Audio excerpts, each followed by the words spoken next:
Hey! This is JJ and Alex. I made a name for myself. I told you I won't be denied. As you wrap up your day, it's time to get your fix of the teams you live for and the sports you love. This is JJ and Alex, presented by G2G Bars on 97.5, the KSL Sports Zone.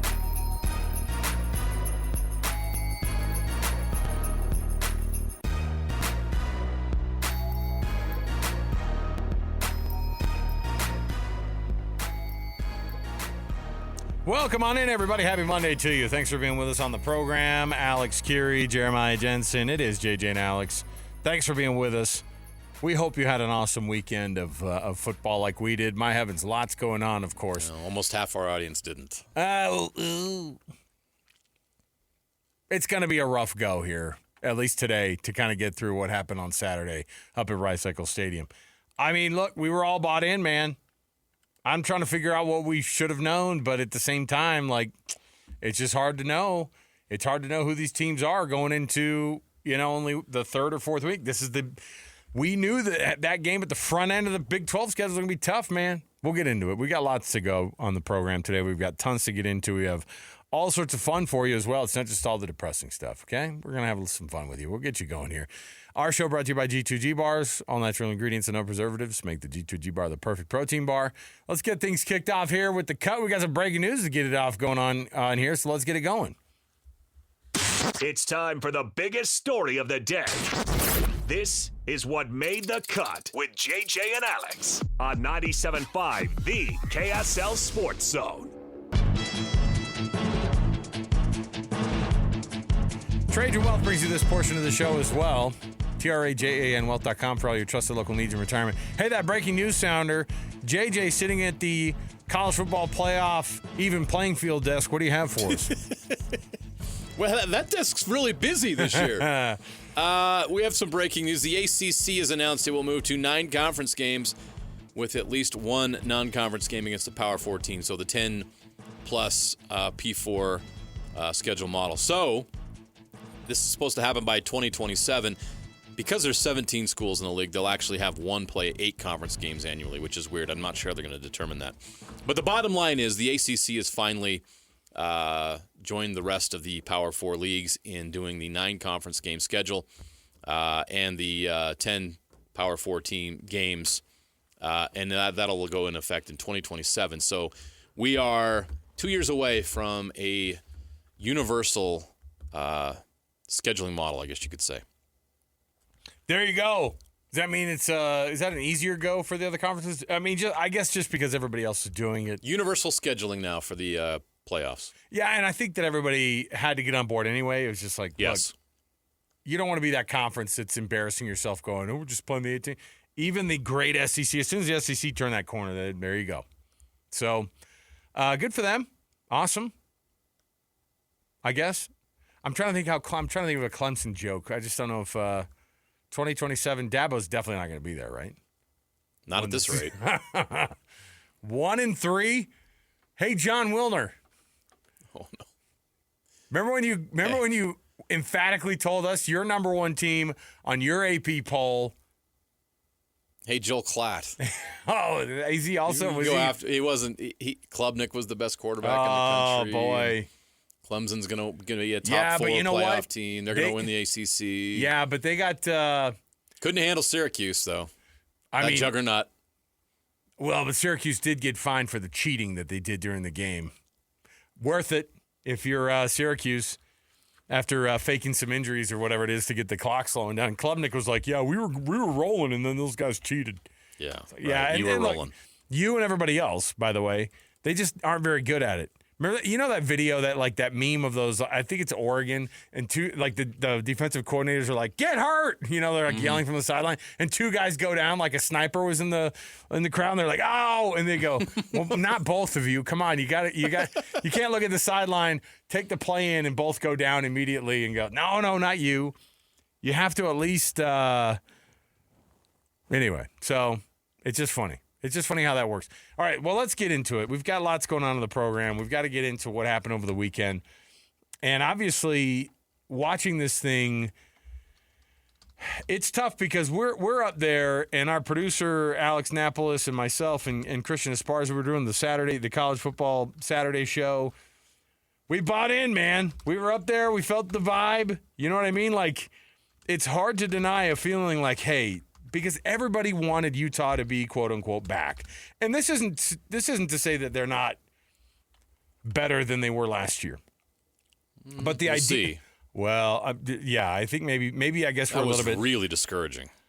The thing for me, the very first takeaway from this was exactly, and I heard Kyle Whittingham say this, and I've got it right here. I want to hear that I want to hear that line of scrimmage quote here, Napolis, because it was so.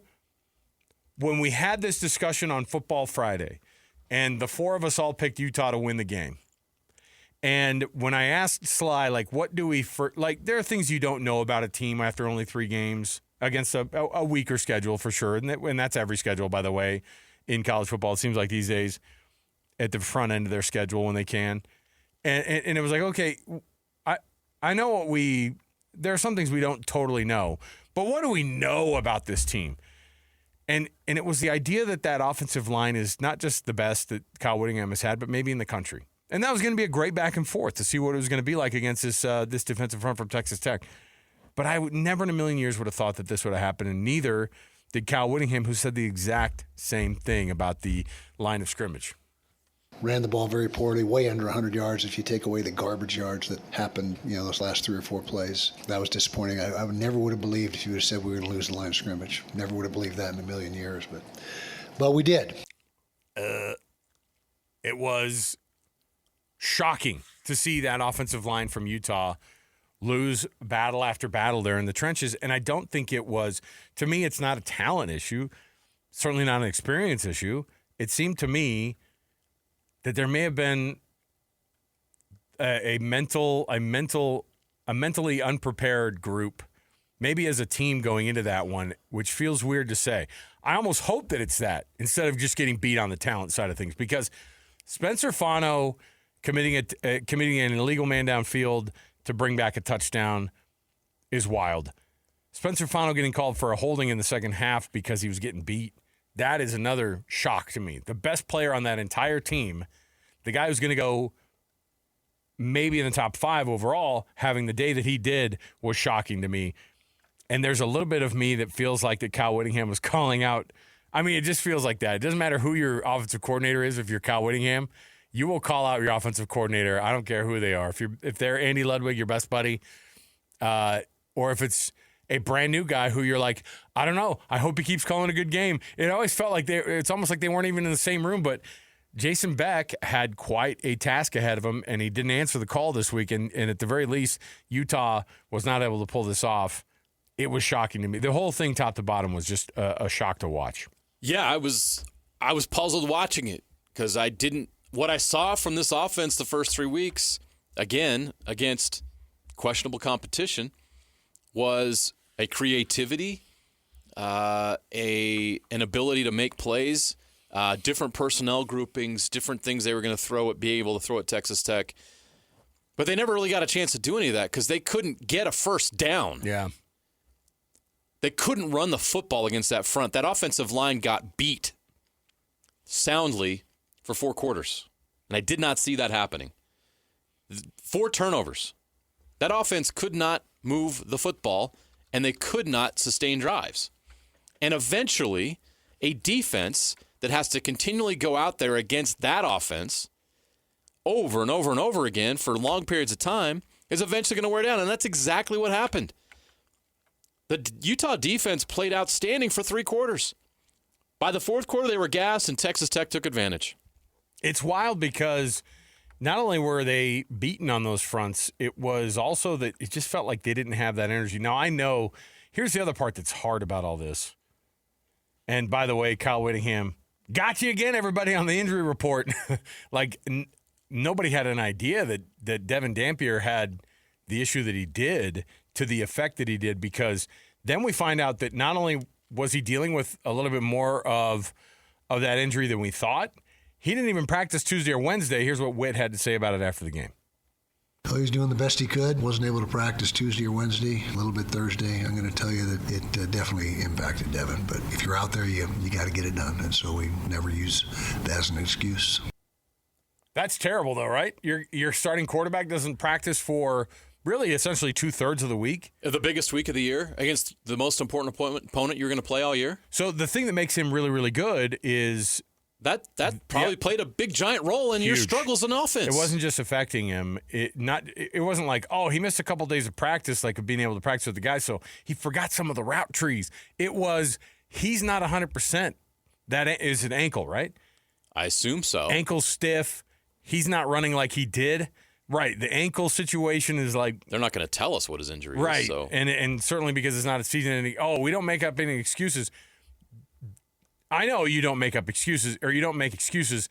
Okay, then. But this is a problem. Like, does that mean Bird Ficklin probably should have been in halfway through the game? If the ankle's in, like Devin Dampier was definitely at best the third best quarterback on that field this week.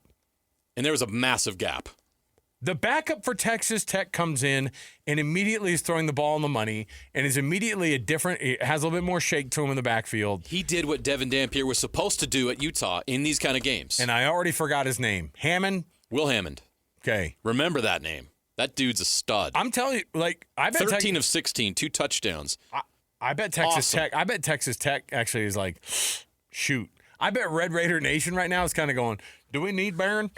I mean, let's let him get better. They have a bye this week, and not to make this about Texas Tech, but at the same time, like, they have an exceptionally good backup quarterback. He came in to a wild environment and was on the money from the get-go and was actually better than Baron Morton was.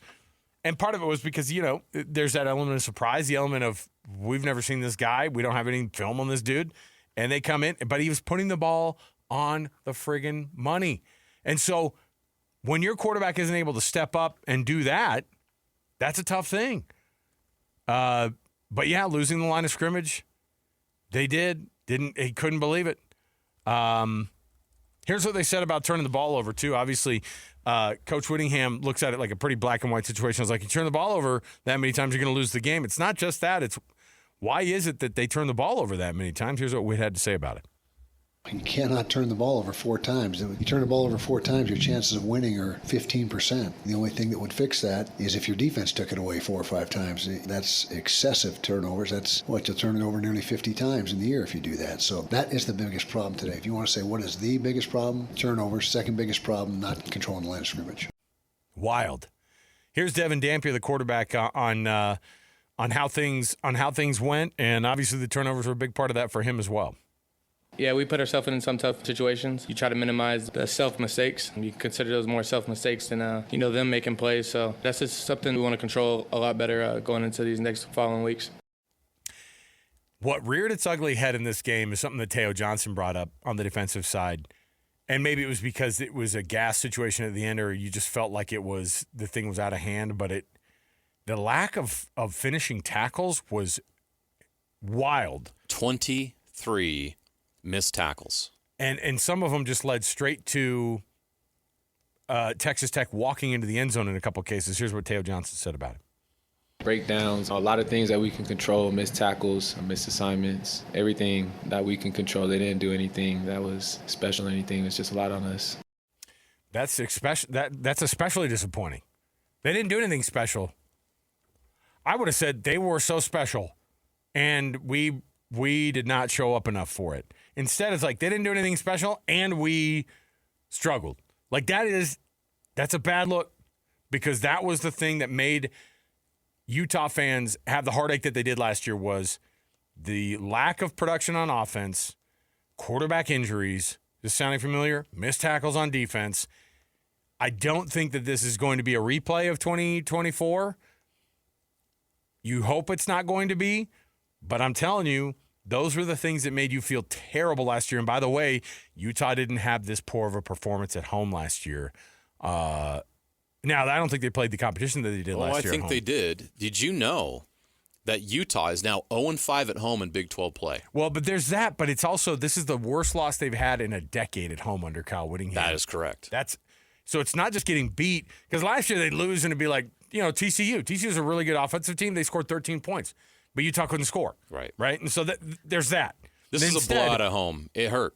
And it was also that Texas Tech ran through the finish line. You know what I mean? 100%. Utah tripped on the last hurdle and then walked off the track before, felt like finishing. And so you have another team who is, and look, we made fun of the fact that Baron Morton was like, this is a big game because we're in it. There's no freaking doubt who the better team of that on Saturday was. Whether or not it was that they showed up more, but why are they showing up better at your place than you are? That's what's crazy. And so all of these feelings start to come back, right? And the amount of people that started to go, this team's terrible, like on Twitter, the people that were Utah fans who were like, I knew it. I knew we couldn't do this. I knew Jason Beck wasn't good enough. It has nothing to do with Jason Beck. You go watch the film, and there's players on that Utah offense that didn't know who to block. There was confusion. There was uncertainty. It's not the players. They didn't execute. This offense can't throw the football downfield. Sound familiar too? Cannot throw the ball downfield. They do not have a receiver on this team that can take the top off. They don't. And they don't have a quarterback that can take the top off. Devin Dampier has a lot of great skills and a lot of great attributes. That's not one of them. And it hurt him on Saturday. Now, did the injury play a role in that? Did he have a hard time getting the power on the ball that he needed to get it downfield? You saw a couple attempts to throw downfield, and it wasn't good. Now, you wondered. They went out in the offseason, and they brought in new guys and all these things. But is bringing in a bunch of guys from New Mexico going to solve your offensive problems? No. It didn't on Saturday. Nope. What we saw Saturday wasn't good enough. It wasn't good enough. They know it. Right. There's nobody who knows it better than they do, right? Utah fans, you were good enough on Saturday. You were there at 4 a.m. Oof. You brought your best. Overnight. You were there overnight in a lot of cases. You brought your best before the sun came up. Oof. You packed that place. You were so good on Saturday. Texas Tech had 14 penalties for 122 yards. What were like 8 of those false starts? You rattled that team, and Utah still couldn't get it done against them. Missed opportunity. Utah was not ready for this matchup. They were not ready for prime time. And that's what probably stings in that locker room today. Yeah. And they're all looking at themselves, questioning each other. It's like, is this us again? Different guys, same struggles. Nothing's changed. Offense can't get it done. Defense wears out by the fourth quarter. Other teams take advantage. Sound familiar? Tell you what, a better change this Saturday. 2 time zone trip to West Virginia. I bring up the 2 time zone thing facetiously. It's not that big of a deal. But you can't go to West Virginia and lay an egg. That's got to be a thorough, absolute. You got to go absolutely destroy those guys. Yeah. Or we're all going to be thinking, oh, boy. Oh, boy.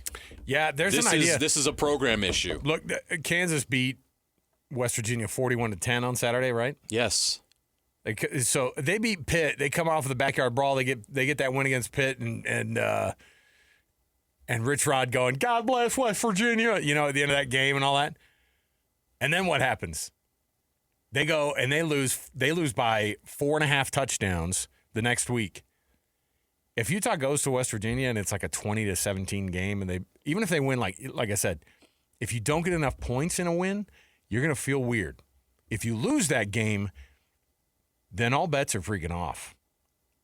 Look at the schedule after that. Everything that you wondered about this team, everything you thought about this team, it's going to reevaluate it again.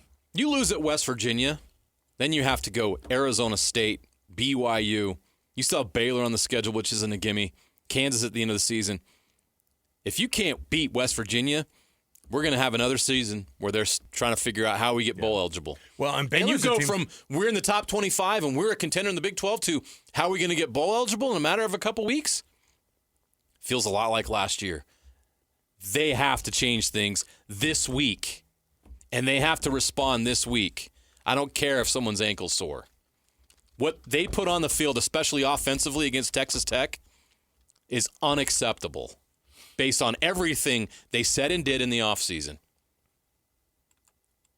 You know it's wild. Guys on that team, especially on offense, have to look themselves in the mirror and step up and say, this is not who we are. So do you remember? So I kept saying this in the walk up to the game. I said it on Friday, then I said it on Saturday again, and it felt like this.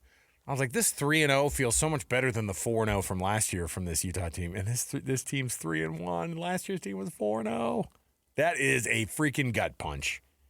Now, this Texas Tech team, by the time it's said and done, they moved up to 12 in the top 25. They could very well be number 8 in the country the way they're playing. And if you buy into what the broadcast saying, they're like, this is one of the best teams in the country. It's like, yeah, I mean, it's hard to look past the team that you just saw come into Utah and do something that teams never do, by the way, and certainly a team that has been second or third tier in college football my entire life, Texas Tech. Like they have been, and what's their big knock always been? They don't really have a defense. They can't win the trenches. They always had skill position guys. Yeah, they quarterbacks it through for thousands of yards. Yep, you'd run it up. Couldn't get a stop to save their lives. Now, I said, what did I say? That defense is pretty dang good. That defense I saw on Saturday is dang good. Yeah. Look, I made the prediction on Friday, and I'll own it on Saturday. I said the same thing on Saturday. I'll own it. Not only did I get it wrong, I said, this is going to be a shootout. Utah's going to win 41-34. Texas Tech got to the 34. I looked like a fool because I didn't get 31 more points on that board like I thought it was going to be. I was just a bit outside. So Utah scored 3 points in the first 3 quarters. 3 points. Any bright spots in this one for you? The defense. John Henry Daly is a stud. That secondary, Jackson Benny with that interception in the end zone. The secondary played well. When Bear Morton was in the game, he was very frustrated. It's really hard to throw on Utah. What happened was Bear Morton goes out. They're not prepared for a dual-threat quarterback, and then that Hammond kid came in there and give him some credit. He figured some things out. The problem defensively, and really the only problem for me defensively for Utah, are missed tackles. Teams break big plays against Utah all the time because they struggle to bring guys down. They whiff. They got to clean that up. Everything else defensively looked great. You can understand why Utah wore down in the fourth quarter. The time of possession doesn't tell the story really because it was really close time of possession. But the way of Texas Tech, their offense struggled for most of the game. It wasn't until the fourth quarter where they were able to break through. So it's not a time of possession issue. But that Utah defense was on the field so quickly. The 3 and outs, the turnovers, they eventually just wore out. They were the first to wear out. It should have been the other way around. It should have been the other way around at altitude, and it wasn't. And again, back to what Kyle Whittingham said. Kyle Whittingham said it. He just cannot believe they lost in the trenches. Yeah. He cannot believe they lost in the trenches, and they did. Did you get it all out? Oh, I don't know that I did. But, we got all week, by the way. I hope Utah fans. All week. We everybody's frustrated that's involved with that program. If you're a fan of that program, they let you down on Saturday, and they need to feel that, and they need to know that, and I'm sure that they do. How are they going to respond now? Because that was not good enough. That was not good enough. If what we saw in the first 3 weeks indicated that this team is back and they're a top 25 team, what you did on Saturday is not good enough. I believe that they're better talent-wise than what they showed on Saturday. Now they have the rest of the season to prove it. They can still reach all their goals, but they got to figure some things out quick because I'm worried that what we saw on Saturday wasn't a one-week thing.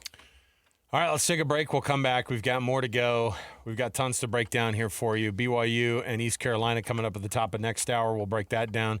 We've got our Weekend Warriors coming up as well, plus all of our college football reactions from Week 4 of the college football season. Yes, we are already Week 4. You knew this was going to happen. Everybody's playing game number 5 already this week, and it's crazy. It's great. Well, BYU, I guess, already had their bye. They're going to play game number 4. But you get what I'm saying. Lots to go still. But, man, the season comes at you fast, and we'll break it all down for you next. Stay right here, 97.5, the KSL Sports Zone. Let's go! Complete game coverage of the Cougars is right here on the KSL Sports Zone. The Cougars head to Boulder for a battle against Coach Prime and the Buffaloes. Your home for the best coverage of Cougar football is right here on 97.5, the KSL Sports Zone. You're locked on to JJ and Alex, presented by G2G Bars on 97.5, the KSL Sports Zone. Annapolis, your day off. This is the 22nd of September. You can't say 21st of September on a song and then We didn't have a show on Sunday. Expect didn't work yesterday. Expect all the listeners to be okay with this. All right? Play a breaking news sounder on, something that happened a couple weeks ago. That's what this feels like. Now, I will say, did you see that ABC did a Earth, Wind, and Fire special yesterday? I was like, boy, we're getting desperate. Oh, did they? Oh, yeah. It's pretty smart. I know. I mean, guess what? And who doesn't love Earth, Wind, and Fire? But it is hard because If you don't love Earth, Wind, and Fire, sucks to be you. I will say, though, that they're 100 years old, obviously, and they have to pitch down the songs. So it's like, do you remember? They're like, I can't sing like I used to. Can't sing as high as I used to. So I'm gonna bring it down a couple notes. Sing baritone on our hit. It's fine. No, Annapolis, that's not on you. That was the right thought. But I did happen to see like the tail end of the Earth, Wind, and Fire special last night. I was like, what am I doing? Turn on the football game. Come on. Yeah, geez, it's Sunday, dude. Watch I know. some football. I had watched most of it, and then when you leave the room, your kids are like, last night's probably a night was where not I would fun. say, you know what? Skip the night. Was it 9-6 at the half? It was 9-6. It was not easy on the eyes. 9-6 here at MetLife Stadium. We'll be right back. And you're like, As an employee of KSL TV, I apologize to all of you Okay. last night that NBC, our network affiliate, put that on the air last night. You listen. Still could have been much better choices to make. Oh yeah, 2-0-2 teams going at it. Yeah, but you would have thought for sure. It doesn't matter. I don't care who's playing. It could have been the Browns and the. You know why it could have been the NBC Browns wanted and that game. Jags. It was the Chiefs coming to New York. They thought Tay would show up, and it would be. She didn't. I didn't see any. I didn't see any mention of her. Didn't see any mention either. Good. Her husband's playing, or her fiance's playing like garbage right now. He's not looking good. I loved that Andy Reid gave him a little what for on the sidelines, though. And he gave him the bear belly bounce. Yeah, love it. Boing. He goes, boing. What are you doing, Travis? Boing. He gave him a little chest bump. I loved it. I thought it was awesome. He needed that. And then he's still trying to talk to him as he's walking away. I'm like, your head coach is saying something to you. Just shut your freaking mouth, man. I know you're important. Or at least you think you're the most important guy in the building. So, anyway. Hey, by the way, I want to make mention. Jake and Ben are going to be tomorrow at Bellis & Jewelry in Ogden, 1155 36th Street. Bellis & Jewelry, locally made just for you, cherished for generations. Join Jake and Ben tomorrow from 10 to noon at Bellis & Jewelry in Ogden. All right. Let me see here. I was pleasantly surprised by that Oklahoma-Auburn game. I still think that Auburn is way better than I thought they were going to be. Is that a good estimation? I thought that they got – now, the SEC, it's a tough deal because the SEC had to come out and say that play that Oklahoma got the touchdown on was actually – should have been called as an unsportsmanlike. It's not just that it shouldn't have been a touchdown. It's that it should have been an unsportsmanlike conduct penalty because – and Hugh Freeze is all – why are we having these meetings all offseason long about – trying to cut down on these deception plays? It's not really a fun football situation when you're fooling a guy because they didn't know a guy was off of the sideline. It doesn't feel like it's a good matchup. And so they're going to start calling that a little bit more closely. Auburn is out of the top 25 now, and Oklahoma gets vaulted into, in a lot of people's minds, into the top 10 in the country. That's what it feels like a little bit, right? Like, people no, are they already there? What number are they? I think they're 11th now, or what else? No. They were 11th going into this game. I think they're in the top 10 already. Yeah. They're 7th. They're 7th in the country. They moved up 4 spots. They're a good team. But I think Auburn, I mean, they played their butt off, man. I was surprised by it, and I almost want to apologize to Hugh Freeze, but I won't do it. Texas Tech obviously was the big one over the weekend. high risk, high reward if you're a Utah fan, because having all the eyeballs on you for that big noon kickoff went the other direction, right? Because Texas Tech is now a team that people are looking at and going, hold on a minute. Do you remember a few years ago when Texas Tech was, I think, they were number 2 in the country? They got as high as number 2 in like 2008 or 2009 or something like that.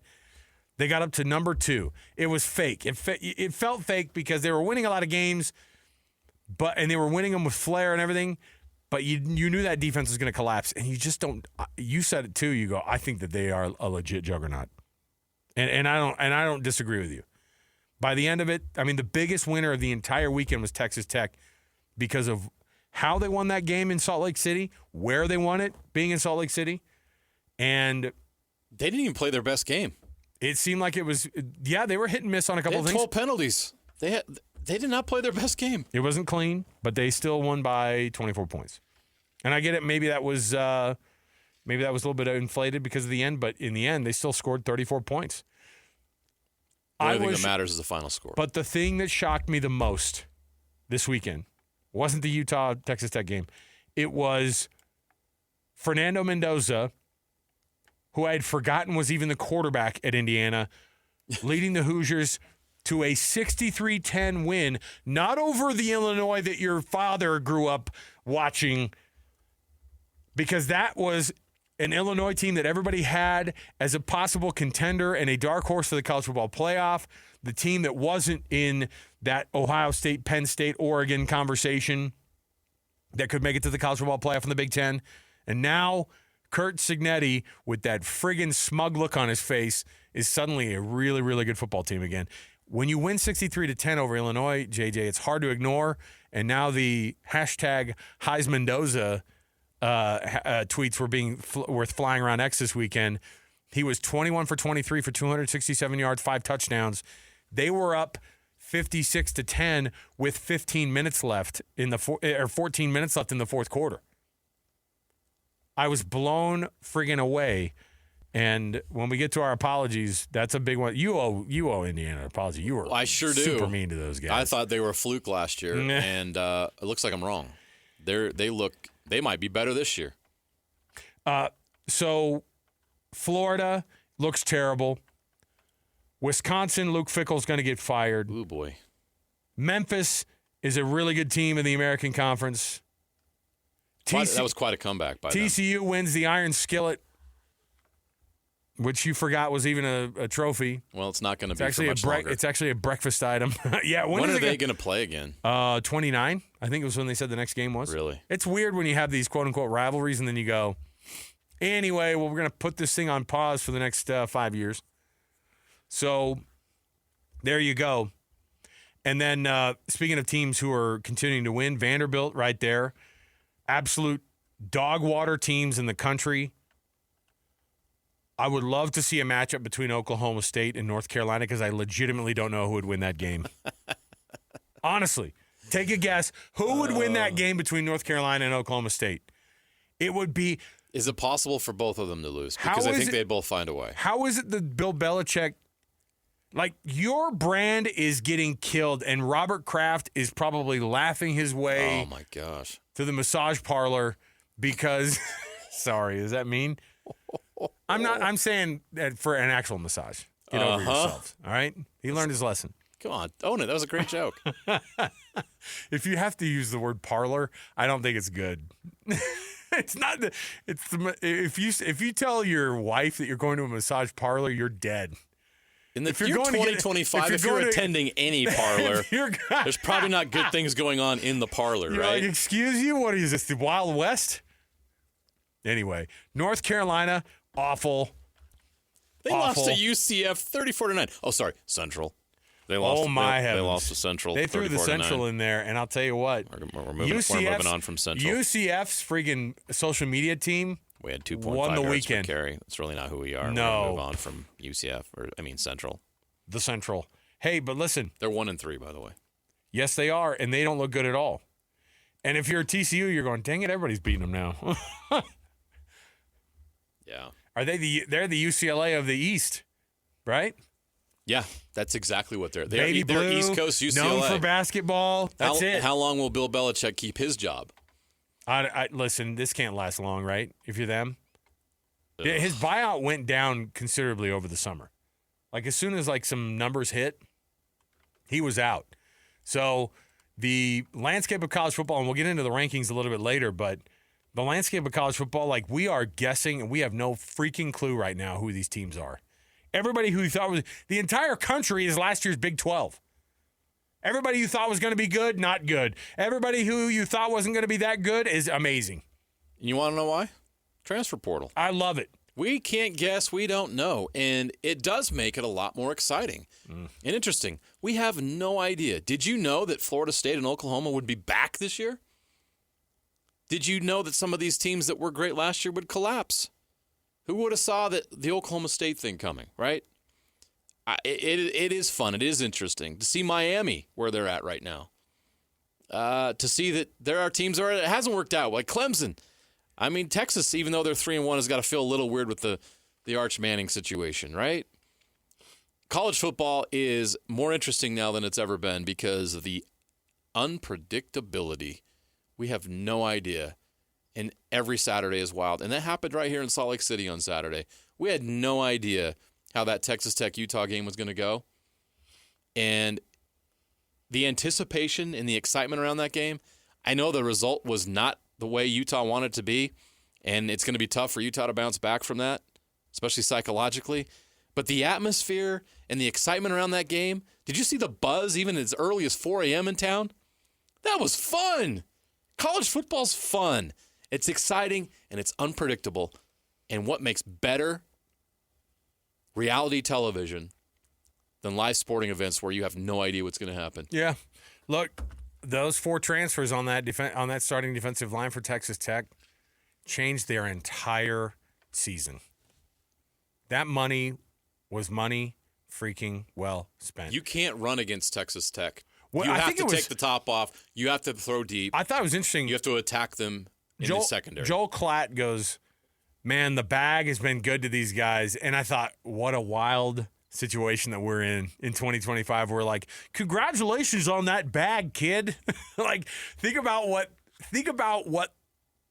that inferred back in the day. What that carried, if somebody mentioned the bag, right? What you're seeing at Texas Tech right now is the way it used to be at Alabama, but nobody talked about it. Right. It was totally under the table. All right. You think just all these players all over the country wanted to go live in Tuscaloosa? You don't think they were getting stuff for that? Come on now. All right, let's take a break. We'll come back. We got our Weekend Warriors next, people who won the weekend for us. Plus much more to go around the corner. We've got sound for you on those Weekend Warriors people who and look, I may or may not. I didn't even suggest one of these, but it makes my heart feel good that one of these people is in the Weekend Warriors this weekend. So stay with us. More to go. 97.5 DKSL Sports Zone. Nobody gets you ready for Utah football more than the KSL Sports Zone. Ready? Kyle Whittingham and the Utes hit the road for a battle against West Virginia. Your home for the best coverage of Utah football is right here on 97.5, the KSL Sports Zone. You're locked on to JJ and Alex, presented by G2G Bars on 97.5, the KSL Sports Zone. You on point 5? All the time, Tip. There you go. See how we did that? I love it. Don't hire us for your next birthday party. We cannot be a really bad version of Tribe Called Quest. Sorry. No. Are you on point 5? All the time, Tip. I feel like in my bedroom right now listening to the Low End Theory Hey, listen. at age like 14. Tribe Called Quest. You had See? to be like There it was. The thing was I grew up more on the East Coast rap thing more than I did the West Coast thing. And it's the kind of thing where I remember where I was when I found out that when Biggie Smalls died. March 9th, 1996, by the way, if you're wondering. This is my friend Raul Wilkie's house. Not good. Not a good day for us. Whatever version of having your heart broken as a teenager, that was it. All right? I had to go through a lot. Kurt Cobain before that. Holy cow. I'm asking ChatGPT to make a lot of stuff for me right now. And one of them is our weekend warrior that I didn't put in the rundown, but I'm going to celebrate it. And I'm currently on this kick of ChatGPT making a large cartoon of Cal Raleigh on a toilet at home plate. This is what he does during the breaks. Because he's been, and it's like a baseball card that's called Big Dump, and it says Big Dumper on it. And I keep asking it to make the toilet even bigger, and it just keeps doing it. It's I don't know. Maybe I'll tweet it out. I don't know. It's a work of art. I'm not doing it. Now, ChatGPT does draw a line, and I think that's good because I don't need to go too far on this. There's no feces, by the way. None. Here's what the Big Dumper did in Seattle yesterday. My goodness, they swept the friggin' Astros. And that's how you win 13 to 14. Raleigh, right field. He's got 58. And the Mariners' main man delivers 2 more in a remarkable season within 2 of 60. The Seattle Mariners are looking really good. 14 of their last 15, by the way. Wow. They have a 3-game lead over the Houston Astros. No better team to have a lead over, by the way. With what, 6 to play? I think they have 6. Yep, Let me see here. 6 to play, yes. And that's a hard thing to overcome if you're Houston. But also, I mean, Seattle now goes back home. They swept Houston, which does not happen very often. And Cal Raleigh shows up again. And he hits another home run, 58. Now, there's part of my heart got broken because he broke the kid's record. Ken Griffey Jr. having a home run record bested in Seattle feels very weird. Feels very weird that it's done by a catcher. And I will say, this guy should be your MVP in the league. I would agree. Okay, I'm not. Is this not just you're me not being just being a homer? a homer here. All right. I would agree. I was just wondering. A remarkable season.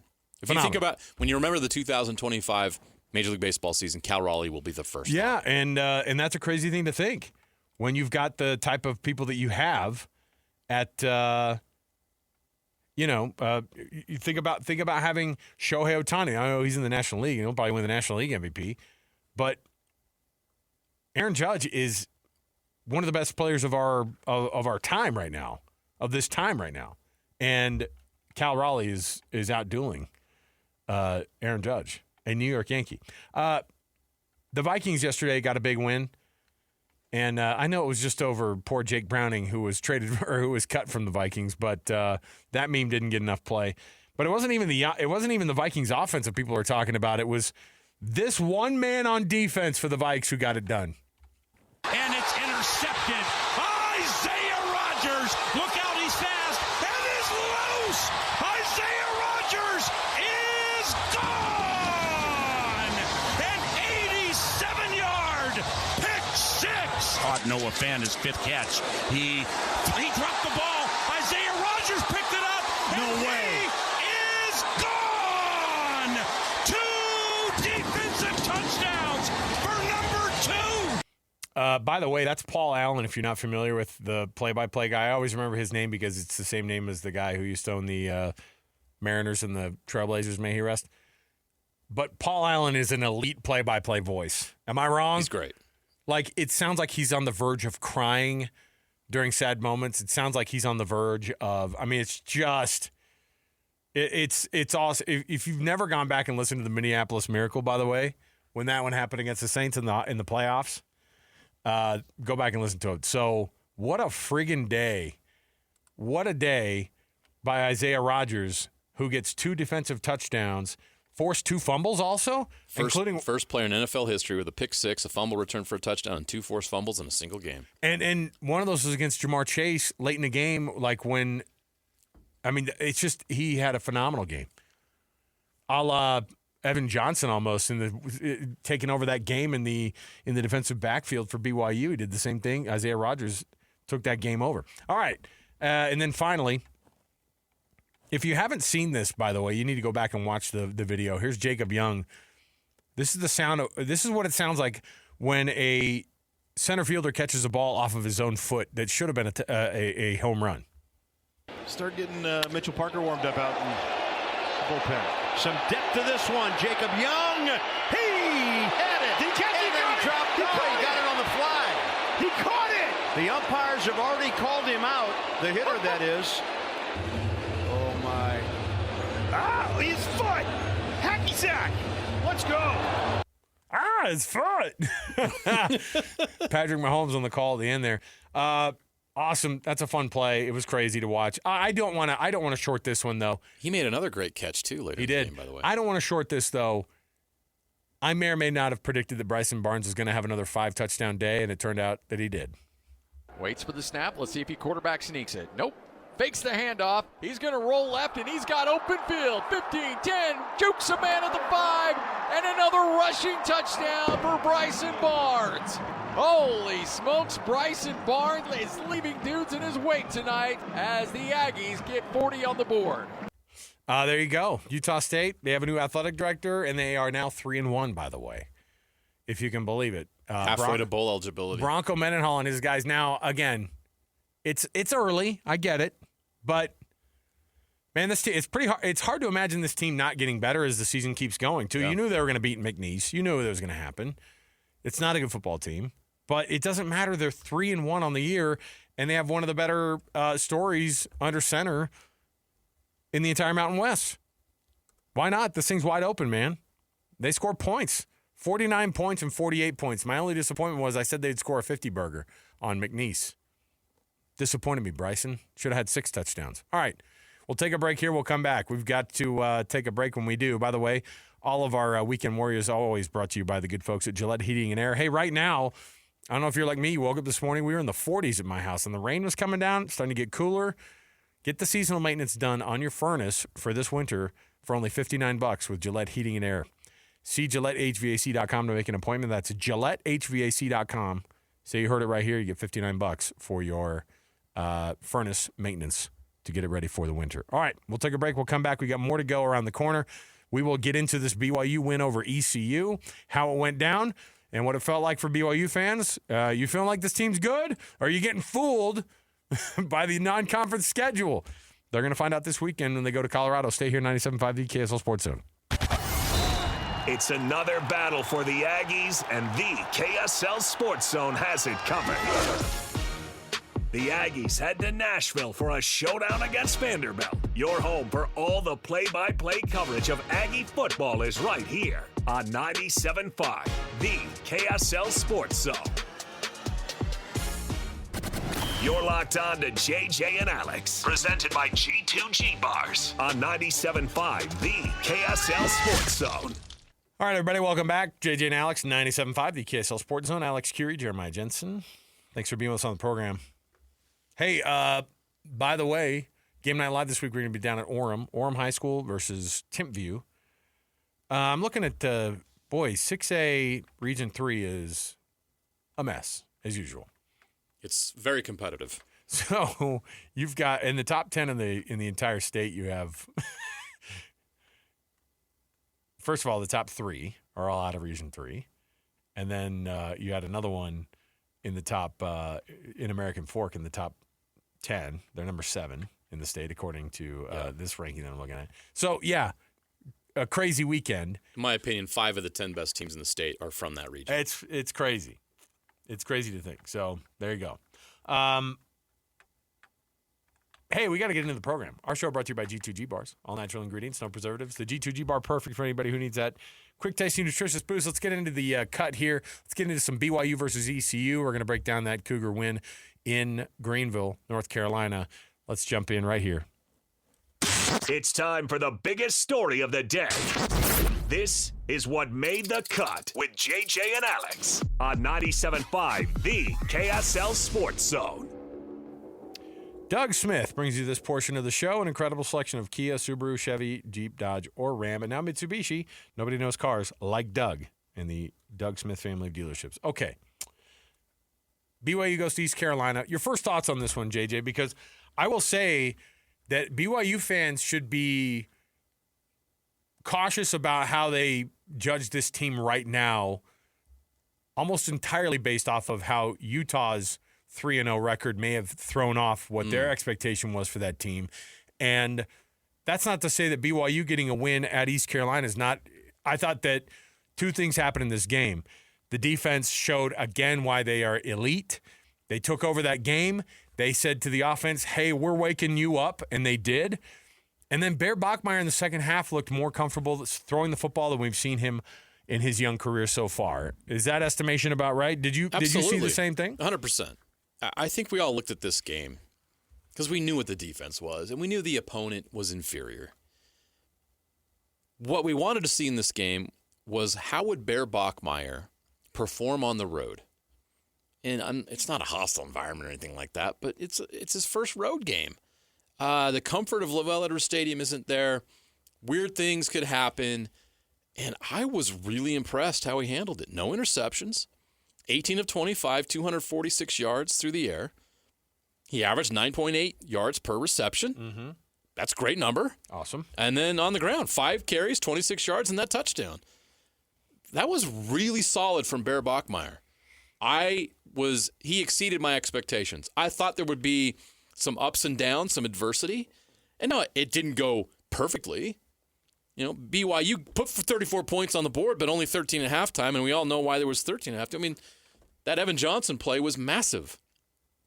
So there was a little bit of a slow start for the offense, but what matters is the final score and the final numbers, and they had over 400 yards of total offense and 34 points on the road. He got the ball to, 5 different receivers. Chase Roberts had a nice game, 5 catches, 97 yards. 97 yards, nice. The tight end, Carson Ryan, has been terrific. He is doing a great job managing the offense, and he gets better each week. I don't know that you can ask more of him right now. And if you're a BYU fan, you've got to be thrilled with his progression. And he's got a couple more weeks left before they have a really tough game. I think that Arizona game at Tucson is going to be tough. West Virginia at home, right? I think that's not going to be a problem for them. But you go to Tucson on the road, weird things happen in Tucson, as both BYU and Utah fans know. So that's going to be a huge test for him. But he's just taking things step by step. And every step he takes, I'm impressed. I was impressed with the way he played at East Carolina. He didn't blow anybody away. He wasn't Will Hammond. That's okay. You don't have to be. By the way, Will Hammond's like a redshirt freshman. It's not like he went out there and he just barely joined the program. No, he'd been there for a while. Yep. So it's an apples and oranges situation. Bear Bachmeier is a true freshman quarterback who wasn't here in spring and emerged as the starter in fall camp, and so far has the BYU Cougars 3-0, and this offense is getting better each and every game. Yes, there are tests coming up. Even Colorado on the road, their first Power 4 game of the season is another test. Yeah, they got to. But so far, he's passed every test. Yeah. I think the impressive thing is that, I think so he had a fumble, right? No, they ended up there was not no being a fumble. No. So he was down. It was called back. Yeah. So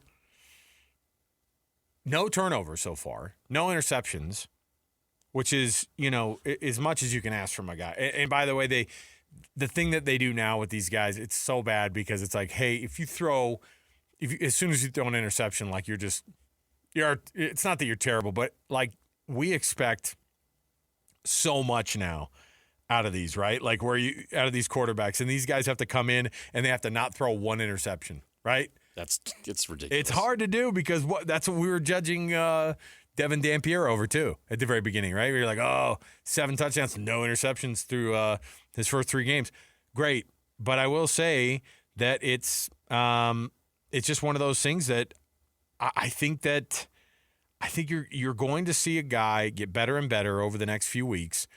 Here's the thing, even like you said, even Colorado is going to be way better than what they saw against East Carolina, I think, in the defensive backfield for sure. Now, East Carolina's a good defense. Compared to what they had seen against Stanford, I think so. And that they came out juiced up, man. They played hard. And Kalani Sitake talking about the slow start for Bear, but obviously what really ended up happening is he turned a corner in that second half and looked way sharper. In the first half, you saw him miss some throws. I know he wished he can have those back, but I think given the environment, the hostility here, I think it was a good step for him in the right direction. And then we saw him play much better in the second half. So I think hopefully he's turned the corner, and we can rely on him being a veteran now. With 3 games under his belt, no longer a true freshman. I like the checks that he made, the audibles that he made. He did a great job. I mean, he's super intelligent and put our offense in a really good spot, especially in the second half. Oh, yeah, he's a veteran now, JJ. Okay. You go straight from true freshman and he wears the number 47. Isn't that weird, Bob? To now, oh, he's a veteran. He's a vet, man. He's also a centaur. He saw these things.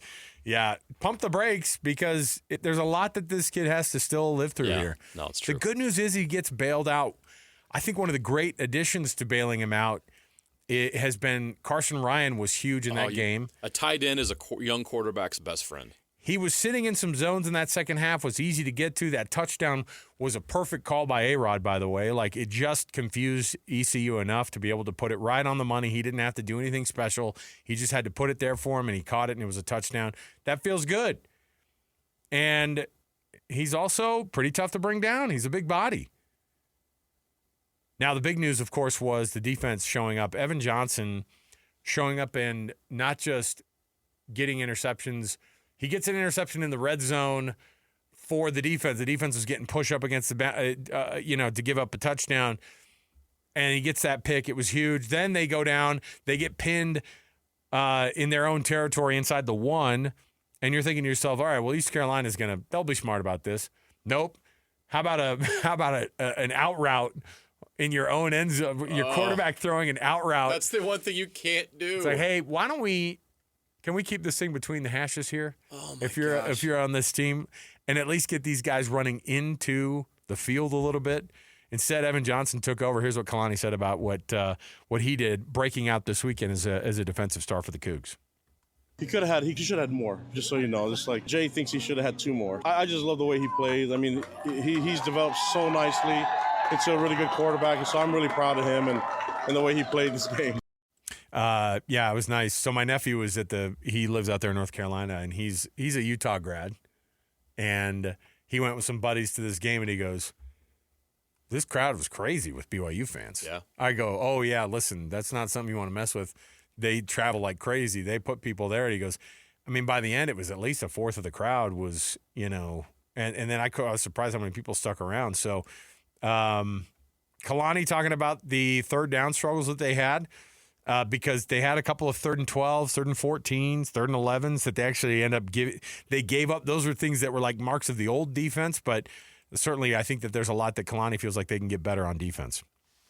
We gave some 3rd and longs. That's not us. We give some big plays, but you have to give them some credit. I mean, Hauser's been really accurate as a passer, and so they made some throws that we weren't anticipating, but we'll get those fixed, and I just feel good about the way they're progressing. We just gave up too many chunk yardage, too many big plays, and Jay's really upset that we gave up a touchdown right there at the end. It just looked like the guys didn't tackle well and maybe gassed a little bit there, but that's football. You got to toughen up sometimes and make plays, especially on 3rd down.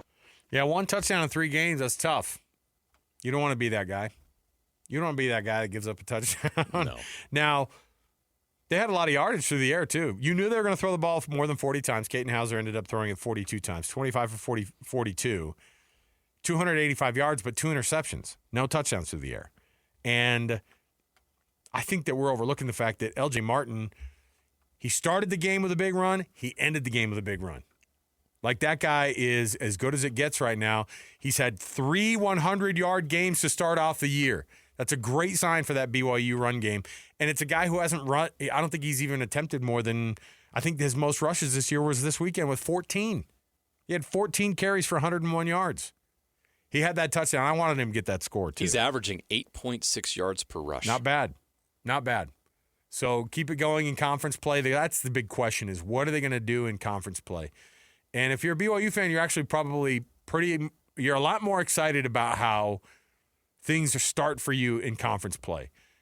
It's not easy to go on the road to start out conference play, but I think Colorado is wondering who they are right now, at the very least, right? Now, they got a better performance this weekend out of Caden Salter. He learned his lesson getting put in the doghouse, I think, the week before with Ryan Staub being put that starter. I can't imagine they're not going to go with Caden Salter again. He had over 300 yards passing against Wyoming. The guy. They won the game 37-20. kind of going away. But this Colorado team, with the personnel that were what they had last year in the Alamo Bowl, got absolutely the tar beaten out of them by this BYU defense. Yeah. Arguably a better defense. Right. Arguably even more talent than what they saw in the Alamo Bowl last year. I can't see this going any other direction except BYU winning this game. I think there's going to be a lot of BYU juice that this team's going to feel. I don't think they're going to go into this game cocky. I think they're going to go in knowing, oh my goodness, we already know how to prepare for these guys. And we know what to expect. And they don't have their Heisman winner or their All-American quarterback. So there's some of that where they go, not the cockiness. Again, I don't think Jay Hill allows a defense to be cocky. It's a personnel discrepancy. So what version, but now Colorado's a better defense. Even with their Heisman Trophy winner in the defensive backfield last year, Travis Hunter, this is a more physical defense than they've had in the years past. So I want to see what that looks like. I want to see what they're going to do with Bear Bachmeier. I want to see how they do it. But 18 for 25, 246 and a touchdown, pretty darn good for the 18-year-old. Yes. He's progressing nicely. But again, don't sleep on the numbers that LJ Martin's putting out there and how much that's making life a lot easier for the kid. We talked about it before the season. LJ Martin is going to have a 1,000-yard rushing season if he stays healthy. That's going to take the pressure off Bear Bachmeier, and it's going to make this offense steady enough with an outstanding defense to win games or at the very least be in the game at the very end every single week. You got to feel good about this start in conference play for BYU. They go to Colorado. That's a game you can win. And then they host West Virginia in Provo the week after. That's a game you should definitely win. 2 dubs. And then things get crazy. It gets crazy because you have undefeated currently Arizona. Utah, I don't care what happens, you know what that game's going to bring. And then you have, like I said, on the schedule right now things obviously will change. They might actually go up. You might see all these rankings go up. Iowa State, Texas Tech, and TCU all ranked. That 5-game stretch of Arizona, Utah, Iowa State, Texas Tech, and TCU is an absolute scary thought right now. Texas Tech and Iowa State are on the road. And so is Arizona. And it's gotten more difficult now. Remember how we talked about, BYU's got a nice soft schedule there. Not this one. Not anymore. Those 5 games in a row in the middle of the schedule before they get Cincinnati and UCF after that, crazy. All right, we'll take a break. We've got more around the corner. Before we get out, though, I want to remind you that on Wednesday, every Wednesday during football season is a Cougar preview show on the Hans and Scotty program. So get that on Wednesday. It's all brought to you by the good folks at Beehive Meals. We'll come back. More to go. 97.5 the KSL Sports Zone. Let's go! Complete game coverage of the Cougars is right here on the KSL Sports Zone. The Cougars head to Boulder for a battle against Coach Prime and the Buffaloes. Your home for the best coverage of Cougar football is right here on 97.5 the KSL Sports Zone. You're locked on to JJ and Alex, presented by G2G Bars on 97.5 the KSL Sports Zone.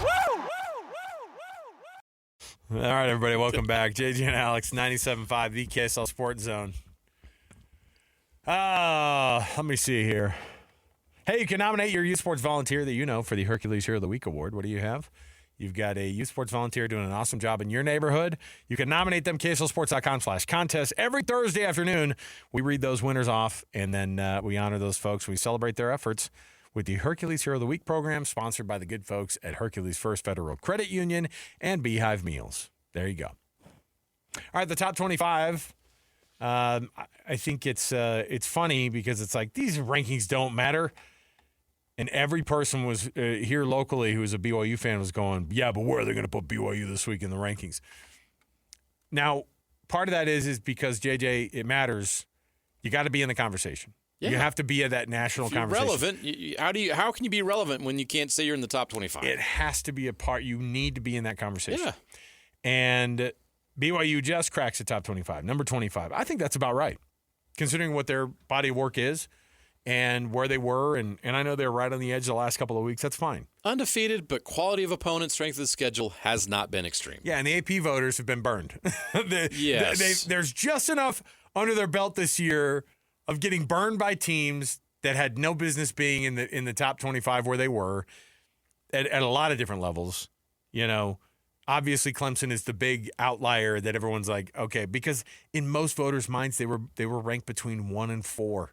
If you go back and look at the preseason poll for Clemson, almost every voter has them in the top 5. And if they don't, they're pretty close. But no one was like, no, this Dabo Swinney team, they're a 1-3 team. Mark my words, they'll be 1-3 after 4 games. The press conferences that Dabo Swinney, by the way, is putting together every week is sad. It's like him apologizing and him basically asking to keep his job. That's what it feels like. Who has the hardest to watch press conferences right now? Oh, Bill Belichick by far. He's already What bad. about Mike Gundy? Mike Gundy's are bad because the thing is he doesn't know that he's bad. Oof. Bill Belichick has a standard, and right now he knows how bad it looks. Mike Gundy is, I mean, it's the guy who has no idea that his zipper is down. You know what I mean? Yes, I get it. He just is like, and everyone's going, hey, sorry, can I interrupt you? No. No. You're going to want to hear this. You're on national television. You're going to want to hear this. I didn't need to hear anything from you. Out of here. I do things my way. Okay. All right. You keep going. We'll see how it goes. So BYU enters the top 25. The Big 12 has BYU and TCU enter the top 25. It has Utah exit. Was it too harsh to take Utah all the way out knowing that Texas Tech is as good as they are? No, they need to be in timeout. That's a good way to put it. They're grounded. Hey.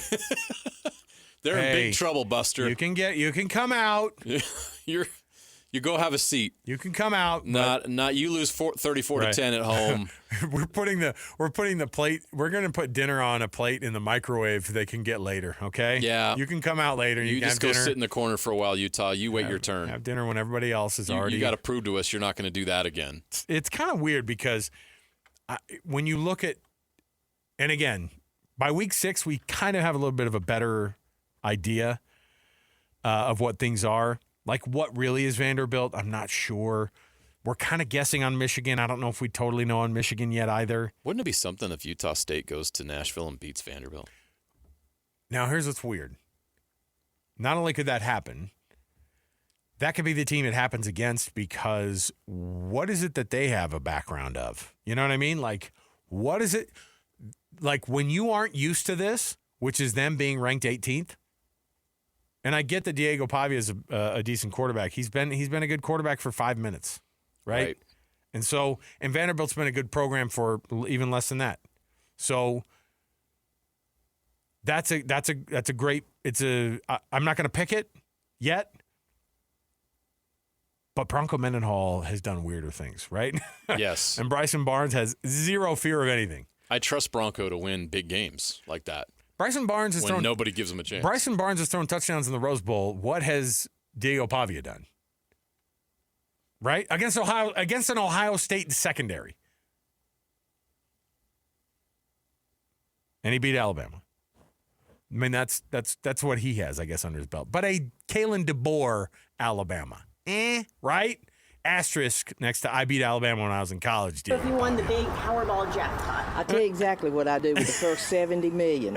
I'd pay off Kalen DeBoer and get him the heck out of the University of Alabama. What about and the then AD? I'd take whatever else it took to get rid of the AD. Okay. Old Byrne. I don't like him Byrne. either. So they're ruining our football program. Anything else? No, that's it. I'd probably just stick to the TV dinners and I'd be good the rest of my life. That's a dedicated fan right there. That's somebody who knew what to do with their 15 minutes. What would you do if you won $1 billion in the Powerball? It's a great question. I know exactly what I'd do. I'd get rid of Kalen DeBoer and old Byrne. They're ruining our program. They're ruining our program. Pilgrim. All right. Here's the rest of the top 25. Tell me what's totally off. Stop me when when these rankings are totally off. Okay. Ohio State 1, Miami 2, Penn State 3, LSU 4.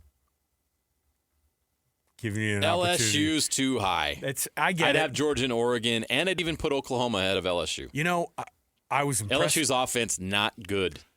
I've been impressed by Oklahoma so far. Yeah. I thought they were going to be kind of more fake than this, but I thought they had look, and we'll see what happens. But Josh Heupel is, or not Josh Heupel. That's where he played.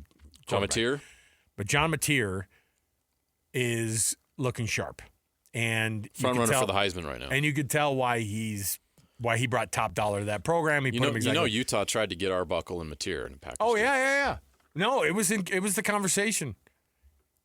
You know who else probably remember that this weekend was Coach Kyle Whittingham. Oh boy. Sorry. Georgia is good. I think Oregon, for some reason, feels underrated at 6. Right? I agree. Isn't that weird? Yeah, they're solid. Florida State 8. You still feeling that? They haven't done anything for me. I mean, when you consider who's behind them, I'm fine with it. They haven't. Yeah, that's exactly right. They haven't done anything yet to feel like they're not alled to be there yet. Since they beat Alabama, they've looked the part. It's fine. Texas A&M 9. Yeah, I'm fine with it. They've won big games at least. Texas dropped spots in the AP poll for the 3rd week in a row, by the way. Need I remind you they were number 1 when the season started. They've only lost 1 game. I think people are seeing Arch and being like, really?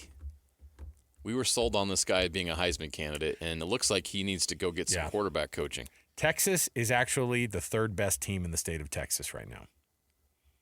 That's fair. Sorry, Longhorn fans. And I think there's a team ranked behind them in the state of Texas that is much better. Ranked behind them? Oh yeah, Texas Tech. We'll That's get what I was to thinking. them. Yeah. Indiana 11, Texas Tech 12. I was thinking Texas Tech is even better than Texas A&M right now, but we don't know yet. If it was Texas Tech versus Texas A&M in a game, neutral site, I'm taking Texas Tech. So there you go. That's your top 12 right there. Then you got Ole Miss, who didn't move up at all, by the way, after absolutely embarrassing Tulane when everybody was looking at that game like it could have been an upset. I was kind of shocked that who do you they didn't move. I guess who they moved ahead of. They got jumped by Indiana and Texas Tech. Overrated previously. And so moving them up doesn't make a lot of sense, even though they had their most impressive win. You could probably swap. You could probably put Indiana at 10, Texas Tech at 11, and then Ole Miss at 12, and then put Texas behind them. Ole Miss versus Texas right now. Who do you take? No, Ole Miss for sure. Then Ole Miss should be ahead of Texas. Yeah. Former colleagues, Steve Sarkisian and Lane Kiffin. Iowa State 14, Tennessee 15. Georgia Tech 16, Alabama 17. Most of those teams didn't even play this weekend. Yeah. Although Tennessee put a 70 burger on whoever they played. Alabama dropped 3 spots by not playing. Weird. I thought that was funny. Vandy at 18. How about Vandy and Alabama? I think that's some good hubris right there. That's hilarious. Just having Alabama and Vanderbilt right next to each other in the rankings feels funny. Can't wait for Vanderbilt to jump them. Michigan 19, Missouri 20. USC 21. I watched USC Michigan State late They Saturday look pretty night. good. USC's a good football team. They're a top 25 football team. I'm perfectly fine with them being 21 and they're 4-0. Yeah. And they are putting up freaking numbers. Jordan Mayav is a good quarterback. 22 Notre Dame. Yeah. 1 and 2 Notre Dame, by the way. You're okay with that? Yes. You okay with Illinois being in the top 25? The strength of schedule for Notre Dame is off the charts. Yeah, it's good. They've played tough games. Illinois is 23. TCU and BYU should be ahead of Illinois. I think so, too.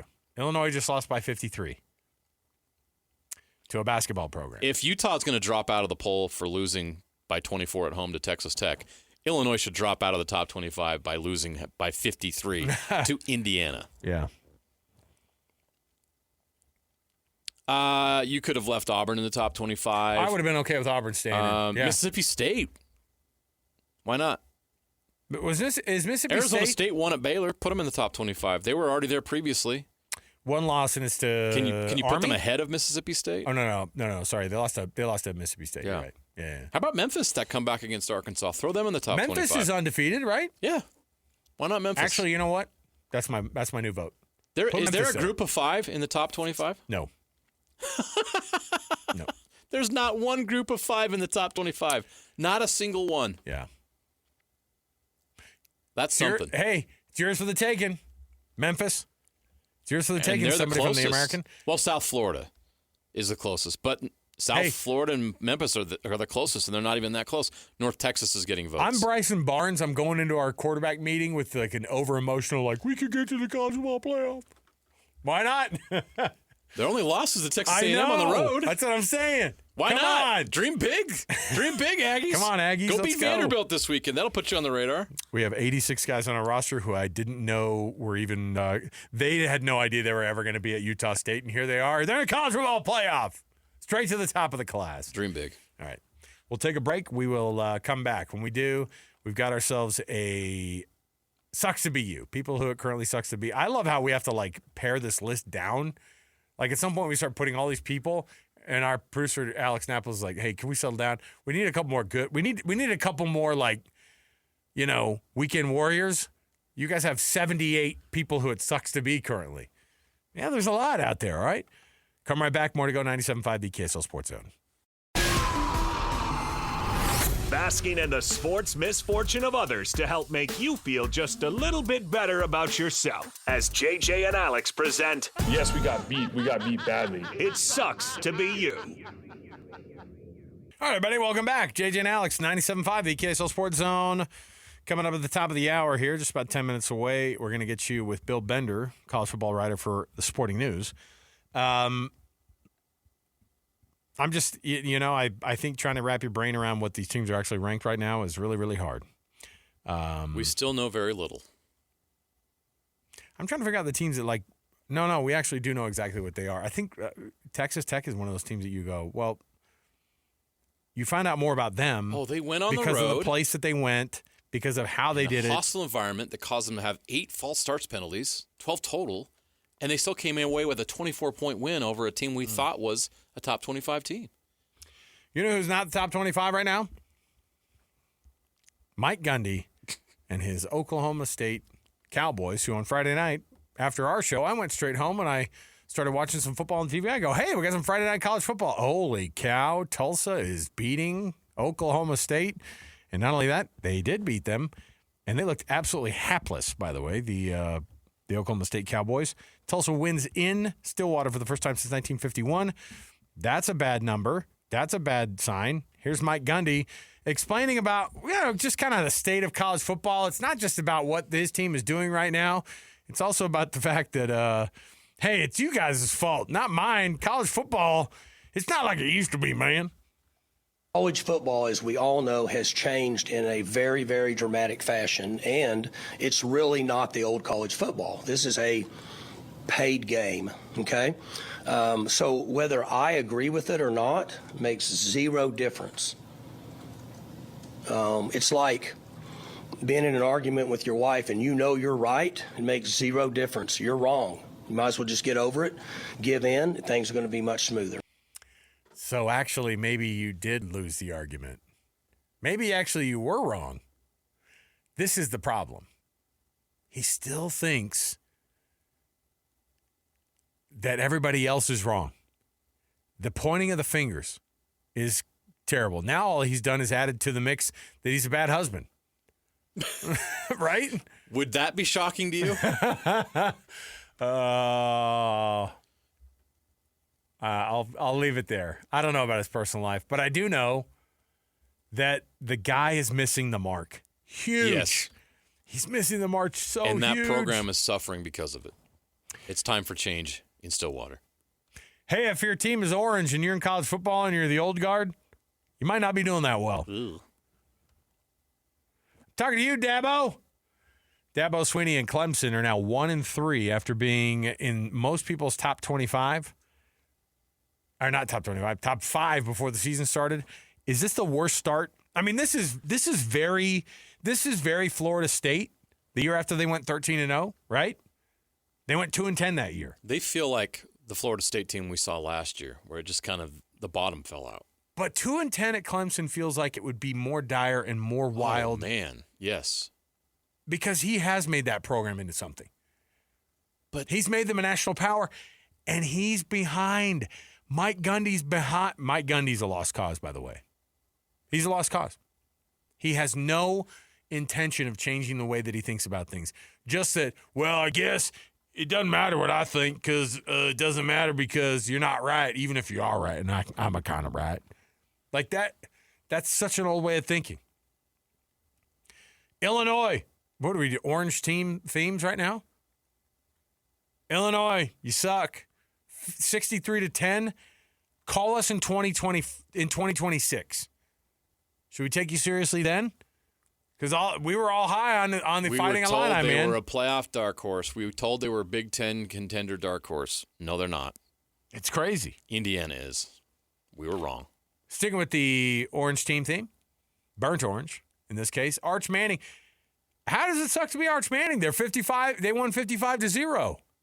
He had a good day. He had a good game the other night. He did bump his coach and get mad at him on the sideline, which was very weird and out of character. It also didn't seem on brand for this kid who stood over a, checks notes, Sam Houston State opponent in the end zone. That didn't look good. No. He said his mom wasn't very happy with that. Maybe you look for that, though. Maybe this is him turning a corner, JJ. I guess he's showing emotion. He's showing some fire. I don't know. It just feels like everything that poor kid does is being magnified, but it's part of the deal. You want to go be the starting quarterback at Texas and your last name's Manning? I'm sorry. It's just you're not going to be able to avoid it. So the pressure's on him to live up to the hype, and it's just a lot for a kid to be able to have to put up with. So all this stuff doesn't really surprise me at all. He's trying to figure things out. A lot of kids would get more grace than he's getting. But because of all that, it sucks to be him right now because he can't win. You win 55-0, and we're not talking about the win. Sucks to be Jordan Hudson. You're married to the worst college football. Or no, are they married? No. No, they're not. Sucks to be Jordan Hudson. You are signing a prenup later this year with a guy who is the worst college football coach in the land. Does she have a conservatorship over him? She's babysitting him. I'm not an attorney. I don't know all the legal things. The amount of people making, UCF put together, they had a cartoon version. Central? Central. They had a cartoon version of the Black Knight holding up a W on the same beach that Bill Belichick was holding up Jordan Hudson with his legs up on the beach. They have the Black Knight holding up a W on that beach with its legs, and you're like, oh my gosh, they did it. They did it. Everybody's having a laugh at North Carolina. Russell Wilson, sucks to be you. Probably going to lose your job in a couple weeks. Dallas Cowboys. Ugh. I don't know if it sucks to be them because this is what they do every year. So it feels right. They have an overtime win over the Giants. That's all they got. The more shocking team in the state of Texas is Houston, who's 0-3 right now. I didn't see that coming. Me neither. And they're officially out of the conversation for the Super Bowl. There you go. I was a big fan of C.J. Stroud. I thought, and after his first couple of years, like this kid's going to be one of the best in the league. Something is wrong, and I don't know what's going on. We'll take a break. We'll come back. Hey, should we do some giveaways here, though, first? Let's do it. If you give us a call right now, you could be the winner of this week's Chevy Strong Play of the Week and the Amazon gift card that goes with it. DJ and PK give out their Rocky Mountain Chevy Dealer Play of the Weekend every Monday morning. If you're able to give it back to us right now, what that play was, we give you an Amazon gift card. 801-575-ZONE. That's 801-575-ZONE. 801-575-9663. What was the play that DJ and PK gave out this morning? Is the Rocky Mountain Chevy Dealer's Play of the Week.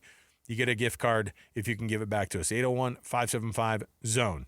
With an impressive selection of cars, trucks, and SUV, no wonder people are switching to Chevy. We'll take a break. We'll come back. We will chat with Bill Bender, college football writer for the Sporting News, next. 97.5 the KSL Sports Zone.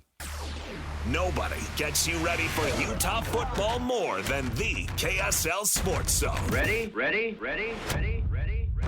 Kyle Whittingham and the Utes hit the road for a battle against West Virginia. Your home for the best coverage of Utah football is right here on 97.5, the KSL Sports Zone. You're locked on to JJ and Alex, presented by G2G Bars on 97.5, the KSL Sports Zone. Welcome back, everybody. JJ and Alex, 97.5 the KSL Sports Zone. Thanks for being with us on the program. Alex Kirry, Jeremiah Jensen. Our show brought to you by G2G Bars. Give it a shot today. Costco, Holiday Oil, Maverick, Associated Foods. I was at Costco this weekend, and this guy was, loading up on the G2G Bears. I say, hey, do you like those? You like those? Those are pretty good. Kind of like a little candid camera. Oh, really? You like those? It's kind of like the Folgers taste test. What if I told you that those were decaffeinated G2G Bears? What'd you say? Good Farley. That's a great Farley skit. But he goes, he's like, oh yeah. He goes, I load up our fridge in our basement with these. He's like, jokes on the kids. They eat these by the end of the month, and like, they've been eating like some decent food. It's better than eating a bunch of junk. I right? know. It's a decent meal replacement. So there you go. High protein. Let's jump in though here with the cut. Let's get things going. We gotta get to talking about college football here because I still can't wrap my brain around what reality is, and it's all part of being a part of the new transfer portal era where our guessing on who's good in this country is very hard to do. Let's jump in right here with the cut, top of the program right here. It's time for the biggest story of the day. This is what made the cut with JJ and Alex on 97.5, the KSL Sports Zone. And this portion of the show, the cut this hour, brought to you by the good folks at Trajan Wealth, your local trusted financial fiduciaries, 801-899-7600, or their website, Trajan Wealth, that's TRAJAN Wealth.com. There you go. Bill Bender joins us on the program. He's done it before. We talk college football with him. He writes about college football for the Sporting News. Bill, thanks for being with us again, man. Hey, thanks for having me on. How are you? Oh, we're feeling pretty good, mostly because we can't wrap our brains around what on earth is going on in college football. Is the flux that we see almost entirely on the transfer portal world that we live in now? I was saying last hour, it feels like the entire country is what the Big 12 was last year. What's up is down, what's down is up. Is that about where we're at right now? That's fair. I mean, I think there are very few. Well, if you want to start at the very top, I think Ohio State's legitimate. Yeah. I do. I think they're the most complete team. They showed that against Texas. They're going to be a tough out. We're going to find out who else. That Oregon-Penn State game will be fun. Miami rising to number 2. I didn't anticipate that coming into the season. But, hey, look at their collection of wins, right? They beat 3 good opponents in 4 weeks. And, man, for those of us who grew up with unbelievable Florida State-Miami games, we're going to get one of those here in a few weeks. It's exciting. Yeah, just the unpredictability each and every week of college football is fantastic. While you have those teams that are steady, we're sitting here watching Clemson implode, and you see what's happening at Oklahoma State with Mike Gundy, et cetera. There's some of these coaches that have been around a long time, or those are 2 examples that seem to have struggled to figure out what the modern college football works and how it will benefit their program. What's it like for you seeing those programs that have been so steady for so long kind of take a dip, and how do they bounce back from that, and can those coaches recover? Gundy's an interesting one, right? Like, because 2 years ago they were the borderline class of the Big 12. Yeah. And here they are now, like, struggling didn't win a Big 12 game last year, and now what happened Friday night, getting booed. And, another one up here where I'm at in Big Ten country, it's kind of stunning to see what's going on in Wisconsin. Yeah, that's another one. Wisconsin for most – not my entire – I know how bad they were in the 80s. I get that. But from Barry Alvarez on, steady, and it's just been really rough for them. But, I don't know if it's parity is the right word, but I think you said it, unpredictability. I mean, all you do is look at my picks against the spread, man. Every week I'm like, wait, what? What's going on? And you know what? I don't mind. It's a good thing. It's fun to watch unexpected results. When you see a team like Utah – who had a down year last year, but that wasn't the norm. And we're talking about teams that we grew up with, and I grew up in the state of Texas watching Texas Tech be, that second or third tier of college football. They would have these awesome offenses, but you just knew they could never have the type of dogs to get it done against big programs. To come in here to Salt Lake on Saturday, how surprised were you to see a 24-point win over a Kyle Whittingham team that looked like they had turned a little bit of a corner during the offseason? Yeah, I thought Utah would turn the corner in that game, and it just never happened. Early in the game, you could see Texas Tech had it up front on the defense in the trenches. You get a backup quarterback come in, and that's when I actually thought, okay, Utah's going to do this. And I watched that whole game. I would not lie to you guys. tell you if I was like kind of flipping through games, but that was on the big TV. Yeah. And just kind of waiting for Utah to break through, and then you get a backup quarterback come in. He starts making great throws, but and then it poured on from there. But I was mostly impressed with Texas Tech up front. The front seven's really good. They made some plays and made Utah uncomfortable. I mean, you guys saw it. They made Utah uncomfortable, and I thought that's where the game would be won. And you mentioned, it kind of dawned on me as we were talking here, you talk about NIL. Well, Texas A&M, and Texas Tech are all right there in the top 12. Yeah, we were saying that Texas actually might be the worst of those three teams when it's all said and done. We don't know yet. I mean, it's hard to figure the rankings out. Obviously, you have to start off a season with some version of a ranking out there. What do you think, like, where are we at when you see teams that are moving up? You know, what team right now do you feel like is faking it in that top 15 maybe? And what are some teams that aren't getting enough respect, even maybe toward the bottom of the top 25 or maybe not in?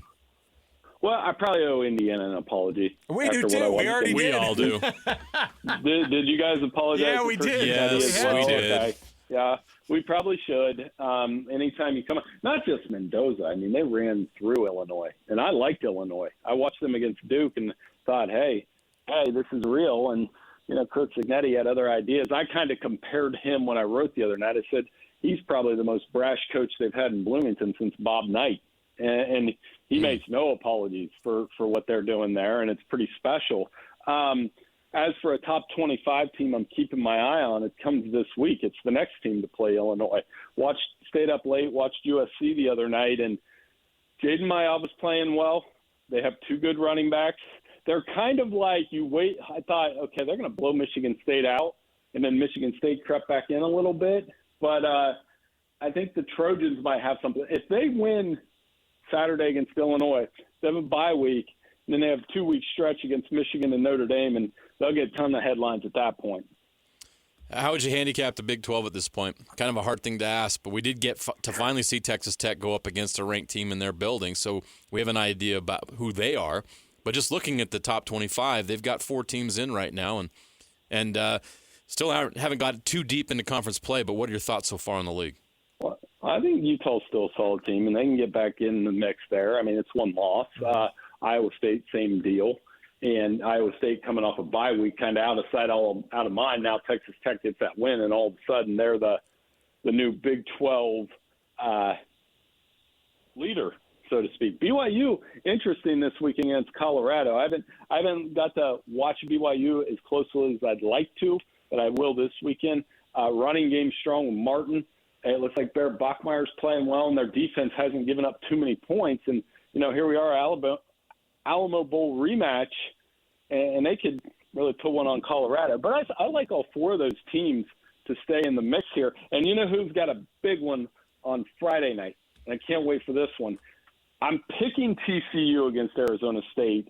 Tell me I got a shot there. I get the risk going out to Tempe, but I like this TCU team. I like their defense, and I trust Josh Hoover in this game. Yeah, we're both pretty high. 100% with you. We're both pretty high on Sonny Dykes turning things back around. One, because Josh Hoover we saw him as a freshman come in, and you're like, this guy's got some talent. Now he's got all sorts of veteran experience, and TCU's that team. I think for us, I'm not going to totally speak for JJ, but I think I put him as the dark horse winner of the Big 12. And when we were talking about this, we have all these conversations all the time, and we convince ourselves about teams. And TCU looks like one of those teams that could absolutely be right back where they were a couple of years ago. Not necessarily in the national championship game, but certainly better than the team that they were the year directly after. And people forget that they won 9 games last year. And I don't think Arizona State is as strong this year. They're still pretty darn good. They were lucky to get out of Baylor with the dub. 100%. So I think that's not a bad pick. I think both JJ and I have TCU pretty high on the list. And again, could it take a totally weird turn? Sure, because I don't know what to expect every week in this Big 12. But I do know that Sonny Dykes calls a really, really good offense, and I think they're going to be pretty tough to beat the rest of the year for anybody. Yeah, they closed last year on a high note and got that momentum going. And when I was trying to do the math of what I watched when they played North Carolina, how much of this is, it's just take Belichick off the sideline and North Carolina is just not nearly as good as them versus Hey, they beat North Carolina. They beat SMU. SMU was a playoff team. Sonny knows how to call a good game, and it's going to be a fun one on Friday night. Friday night's a rare treat. We have 2 ranked teams playing, Arizona State, TCU in one of those games, Florida State, Virginia, and this Florida State team's nasty.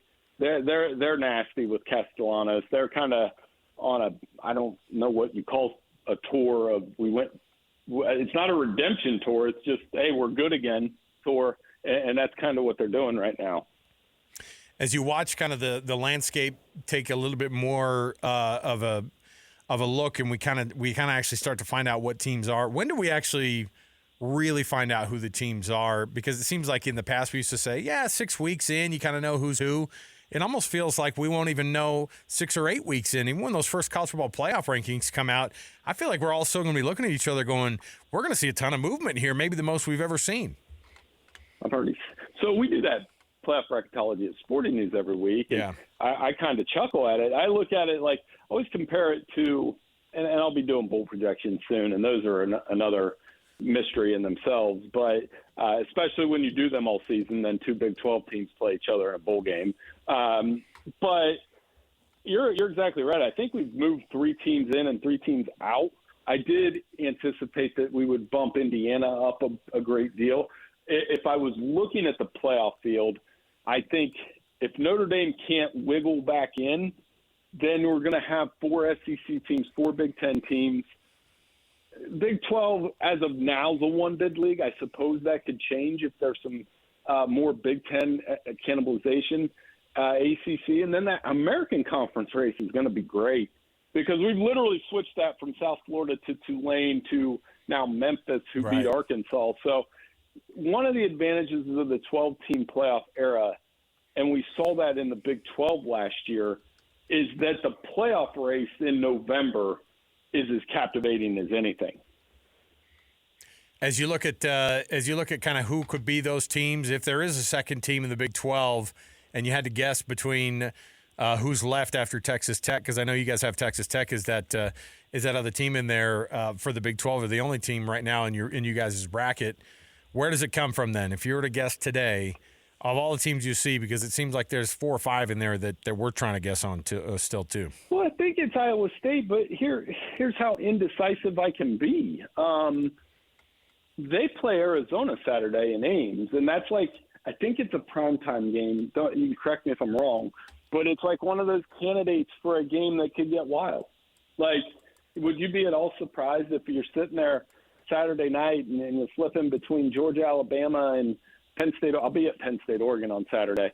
And then all of a sudden you're like, what is going on in Ames? It feels like one of those weekends where it can get really wild with Arizona. But that conference has, if I was picking the second team right now, I would say Iowa State. I like their defense. I like Rocco Beck's experience.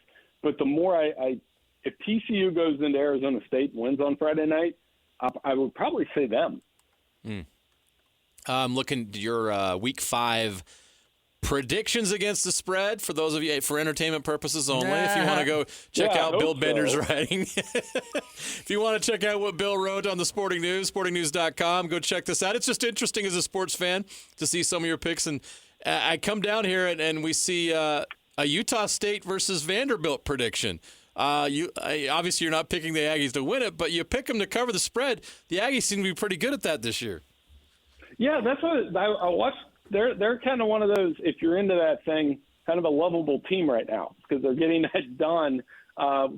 Bryson Barnes, high touchdown total. If they're able to run the ball a little bit, I was wrong about Vanderbilt last week. I thought Georgia State might hang around and, kind of zeroing in on Vanderbilt and Georgia Tech as these teams that are getting a ton of attention because they're playing well, but they're not like Georgia Tech, for example. They're not a put 60 points on the board type team. Apparently Vanderbilt's would put 70 on the board type team. So, but I do think the Aggies will hang around a little bit. And, Bronco's a good coach. He's done a nice job in his previous stops. I've had a couple opportunities to talk to him over the years. Very, cerebral, educational type guy. And they're clearly getting the message there. Bill Bender, he writes for Sporting News. You can go check out his byline there. They have that, they have the bracket that they have predicted in Week 5. But again, You already kind of chuckle at it, Bill, because it's just so hard to figure out, not just 5 weeks in. I mean, heaven forbid that we're going to be wondering about it and scratching our heads probably in week 10 and in week 11. And then by the very end, we're going to be arguing about what third and fourth SEC and Big Ten teams should be getting in versus how many other teams from all these other conferences. So we'll keep our eye on that one. And as usual, we appreciate you being on the program here with us, man. Thanks again, Bill, for joining us. Oh, anytime. This was a lot of fun. I'll talk to you guys soon. Have a great week. There you go. Good. Bill Bender. It's the good thing about Bill is, and I think it happens with a lot of the national news folks, where we go, okay, how do you see it out there? And it's like, look, it's hard to ignore. And by the way, this happened, I think, for a lot of people this weekend. They're like, I watched that Texas Tech-Utah game. And then they say it like, aren't you proud of me? It's because you don't see these teams highlighted that often, the time of day that they were. And that's why it was such a massive letdown for Utah fans, because of when you saw that game and why people were watching it. And when they tuned in and saw 34-10 and they wrote Utah off in their minds, might end up being a good thing for Utah. But at the same time, it's not good for the brand of, hey, they don't lose like this at home, because they don't. But it happened to happen in front of a lot of eyeballs. You were talking about, did we ever find out the ratings? Did you ever look at the numbers? They haven't come out yet for Saturday, but on average, the Fox Big Noon kickoff game usually gets between 4 and 5 million viewers. Mm-hmm. So that was a massive opportunity for Utah, and we know what happened. It stinks, and they're going to have to figure some things out and come to grips with what happened on Saturday. Yep. And dig themselves out of this hole that they're in. It's not just it's one loss, okay? But does that loss linger, or did it expose some weaknesses with this team that they may not be able to fix this season? I don't know. We'll find out. But nobody can be happy with the way they performed. No. I don't care if it was 13-10 in the going to the fourth quarter. You lost 34-10 on your home field. The final score matters. And they didn't finish, and they didn't play well at the end of the game. They didn't play well on offense at all. It's going to be tough for them to bounce back from that mentally. How does that team respond? We're going to learn a lot about Utah in the coming weeks, because that's going to be a really tough one mentally to get over. It is funny to see. I've never seen the national pundits this head-scratching at this point of the year. We all are. And I wonder if, and I don't, but like I said, it's a weird mix, because on the one hand, I don't hate it. No, not at all. On the other hand, I'm kind of like, man, college football is really hard to figure out. It's really hard to figure out. And the good news is that the rhyme or reason of how it happens, it's actually a pretty straight, direct line to success on how this works. And teams that used to not have a shot now.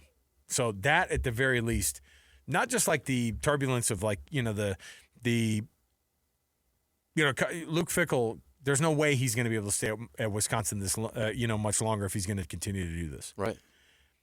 Which is crazy, because you know what's going to happen. Scott Satterfield's going to get fired at Cincinnati, and Luke Fickell's going to come back and go, "I'm back, everybody." Then you're going to have Rich Rod, Luke Fickell, and Scott Frost all in the Big 12 again, all at one time at their old programs. I say in the Big 12 again. I don't think, Luke Fickell was never there, but come back to a Cincinnati program that's going to adore you because you went to the college football playoff with those guys. That matters, and guys will try to stay relevant as however they can. Yeah. And that'll be an interesting thing to look at. To your point, I'm looking at a top 25 right now. If I can get this stupid thing to get off my screen that was covering it up. There I go. Look at the top 25. And I got caught in a pop-up ad here. Sorry about that. Indiana is number 11 in the country. When was Indiana ever good? Yeah. Vanderbilt is in the top 25. Yep. Georgia Tech hasn't been good since the early 90s. At this level, they're ranked 16th. Yeah. I mean, Iowa State is obviously Texas Tech. Texas Tech is a big one. Mm-hmm. And I know that the halves are still up there. Ohio State, Miami, Penn State, LSU, Georgia, Oregon, Oklahoma. Even I'll throw Florida State in there, and Texas A&M and Texas. But then there's these teams at the bottom. You're like, they never would have been able to compete at this level, and here they are. It's an awesome, exciting time to have some new, fresh blood in college football making an impact and being seen and being big. It's cool. And we might see some others that jump in there. So it's not, you're seeing Clemson struggle. You're seeing the teams you mentioned struggle. Good. I want to see something new. I want to see something exciting. I want to see something unpredictable. I like the current state of college football. It's fun. I do think it's funny too that the coaches are like looking around. You know, guys like Dabo Swinney who are like, I don't know. I have no answers for you. I don't know why we're bad right now.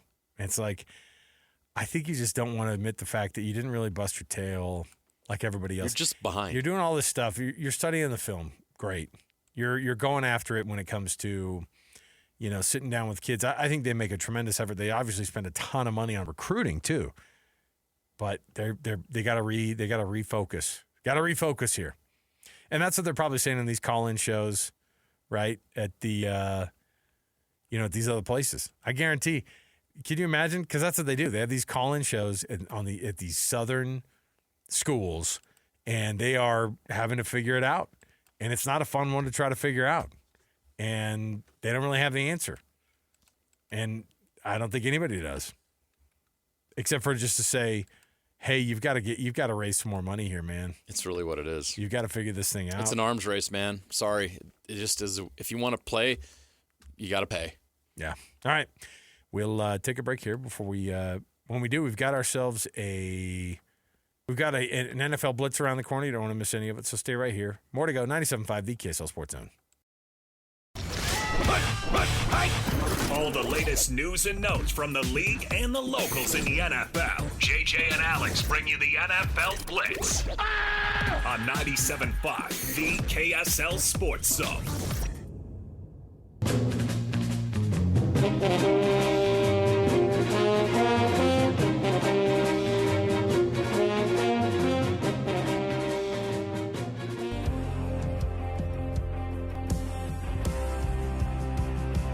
This is our Colts, this is our team, we bleed blue. This is our Colts, whether win or lose, we love them. For the shoe, beat the Titans, hey, Cam Ward, woo!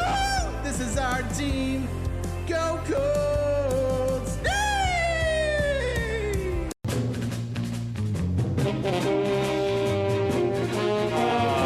In true fashion, they did make Cam Ward. Whatever. It's an A. No, but make Cam Ward? Like, it was the last part where, okay, hold on. I'm sorry to kill the music again. I just need to know what he said. He said, because he usually goes, beat the, fill in the blank. In this case, it was the, beat the Titans. You're going to make Cam Ward. Huh. Okay, I want to hear what he said. Okay, we got it. What do you bleed? Okay, understandable. They're winning a lot. Here it is.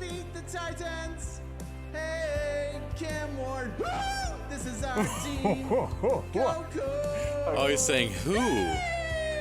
No, Cam Ward who? Cam Ward who? Number 1 overall draft pick. Come on, kid. Hey, the Colts are 3-0. Indiana Jones is a thing. Oh, of course. How long was it going to take? We finally did it. I can't believe Daniel Jones is good. We were so wrong.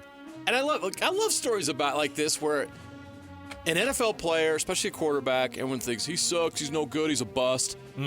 And all of a sudden you put him in the right situation with the right coach and the right organization, and it all comes together. Yeah. Like Alex Smith experienced that when finally he went to Kansas City. It's like, you know what? The dude is legit. He's a great quarterback. He just needed the right coach and the right system and the right surroundings. Like, you go play for the Las Vegas Raiders and see how good you do as a quarterback. That's why I worry about Cam Ward. Is that a great situation with Tennessee? I don't know. I don't think so. So, Daniel Jones has 820 yards passing through 3 games. Wow. That's good enough for 3rd in the league right now, just where you had him. Right. 72% completion percentage. QBR is 94.1. Not bad. But the bigger deal is that if he were to keep this pace, he would throw for 4,700 yards by the end of the year. That's where we're at with Daniel Jones right now. Okay. Who is the bigger shock then for a turnaround? Would it be last year and Sam Darnold with the Vikings, or Daniel Jones going to the Indianapolis Colts this year after being asked to play defensive back as they waited to offload him? Because in my mind, because Sam Darnold was on his third or fourth team or whatever, and he was seeing ghosts, and he was. Do you know who else also did big this? Wash. Baker Mayfield. Baker Mayfield has had the most consistent, his feels like it's staying right now. The staying power of him is a lot more, I feel like. Oh, for Daniel Jones, the rug could get pulled out from under you at any time. I still don't know if I believe it in Seattle with Sam Darnold, but Daniel Jones right now is doing something that I didn't even notice this. Daniel Jones and Riley Leonard, talk about a weird combo of former Duke quarterbacks playing quarterback for you. Right. I guess Riley Leonard could go, no, I'm a Notre Dame guy. Yeah, right. You okay? Do you know who's 11th in the NFL in QBR right now? Hold on. 11th. Another similar story, potentially to the ones we're talking about.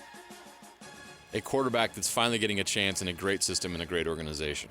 Caleb Williams, great organization, great system. Mac Jones is 11th in the NFL in QBR right now. Mac Jones for the 49ers. I don't know how much longer he's going to get a chance to play, but he's ahead of Matthew Stafford, Dak Prescott, Kyler Murray, Michael Penix Jr., Brock Purdy, Aaron Rodgers. Brock Purdy's not on this list. He hasn't played enough. Of course. But how cool is that? I mean, sometimes it's, and Sly will always tell you about this, somebody who played in the league. It's not about where you're drafted, it's where you go to. It's about what organization yes. do you join? You can be an undrafted free agent, and if you join the right organization, you can be more successful than if you're a first-round draft pick. The timing matters, doesn't it? I mean, really does. Daniel Jones, because now we look at it and we go, oh man, you are so lucky to get out of New York. At the time when it was happening, it was, this is the most devastating thing that could happen to a young person. He gets this massive contract and then immediately is bad. It felt like immediately. Now everybody in Indianapolis is high-fiving him in the locker room and be like, dude, do you miss New York? He's like, absolutely not. Absolutely not. Because you got Russell Wilson there now, and all everybody's doing is Jackson Dart watch. Everything that happened on the sideline, they kept the poor NBC cameras were like, all right, camera 7, take 7. The camera 7 was just dedicated to Jackson Dart. He's over on the sideline, and he's just sitting there. Napolis, our producer, what did you say? Well, he's starting in 2 weeks, right? I hope not. I really hope not. But Brian Daboll's going to get desperate. Yeah, he's in trouble. There's that 6'7" referee in the league, and Brian Daboll was standing next to him last night. And I went, that poor guy. I think he's 5'5" and a quarter. I think the Jay Glazer of NFL coaches out there. You're like, dude, you do not need to. Come on, don't puff your chest out that much. Come on, settle down. 41-20, by the way, the Colts beat the Titans yesterday. Wow. They're steamrolling teams. They're winning. They're steamrolling teams with an absolute, this was the worst quarterback room in the league by far before the season started. And yet here we are. You never know. Give Shane Steichen some credit. Oh, my gosh. Oh, Cam Ward, by the way, awful pick 6 that he threw. He's not looking like the guy. You just hope he doesn't get ruined. It's exactly what the organization didn't want for him, and it's exactly what's happening to him. It's just the worst thing you want. You don't want it. All right, let me see here. Sorry, we spent a lot of time on the Colts. It's a great story. Hot Colts takes coming up next. This is our Colts. This is our team. I guess anything to take the attention off of your other horse team that you love so much. You're right. Your second favorite horse team in the league. Hey, 2 straight weeks losing on last-second field goals. Brutal. Just gut punch after gut punch. Can't finish drives. Yeah, but Justin Herbert's a legit. I mean, talking about a guy who's good, man. I know. But he has nobody. He has no one. He throws to Keenan Allen. Imagine if he had Justin Jefferson or somebody like that. He throws to Keenan Allen, and then after that, you're like, and then who else? Anybody else? Nope. Quentin Okay. Johnston? I know. No. It's where's Keenan Allen? Same way that feels like Puka Nacua gets treated. By the way, former BYU wideout Puka Nacua, 11 catches for 112 yards yesterday in their loss against the Eagles. I turned that game off. I thought it was an automatic win. Annapolis, what happened? Just kidding. I watched it till the end. I watched the full meltdown. So did I. Oh, but Puka. Fly, Eagles, fly. Nothing worse than the Eagles getting bailed out, and then us having to be told that Nick Sirianni's a genius coach. 11 catches for Puka, though, 112 yards. He leads the league currently in receptions and yards. So he continues to be on an insane tear. Let me see here. What else could we do from the locals who did a phenomenal job? Several. Over Dalton the weekend? Kincaid had a big, we already talked about that last Thursday. And him and Jackson Haas from Highland High School had a touchdown catch on Thursday Night Football. Bobby Wagner in his 14th season, 2 sacks on Sunday. Fred Warner was awesome.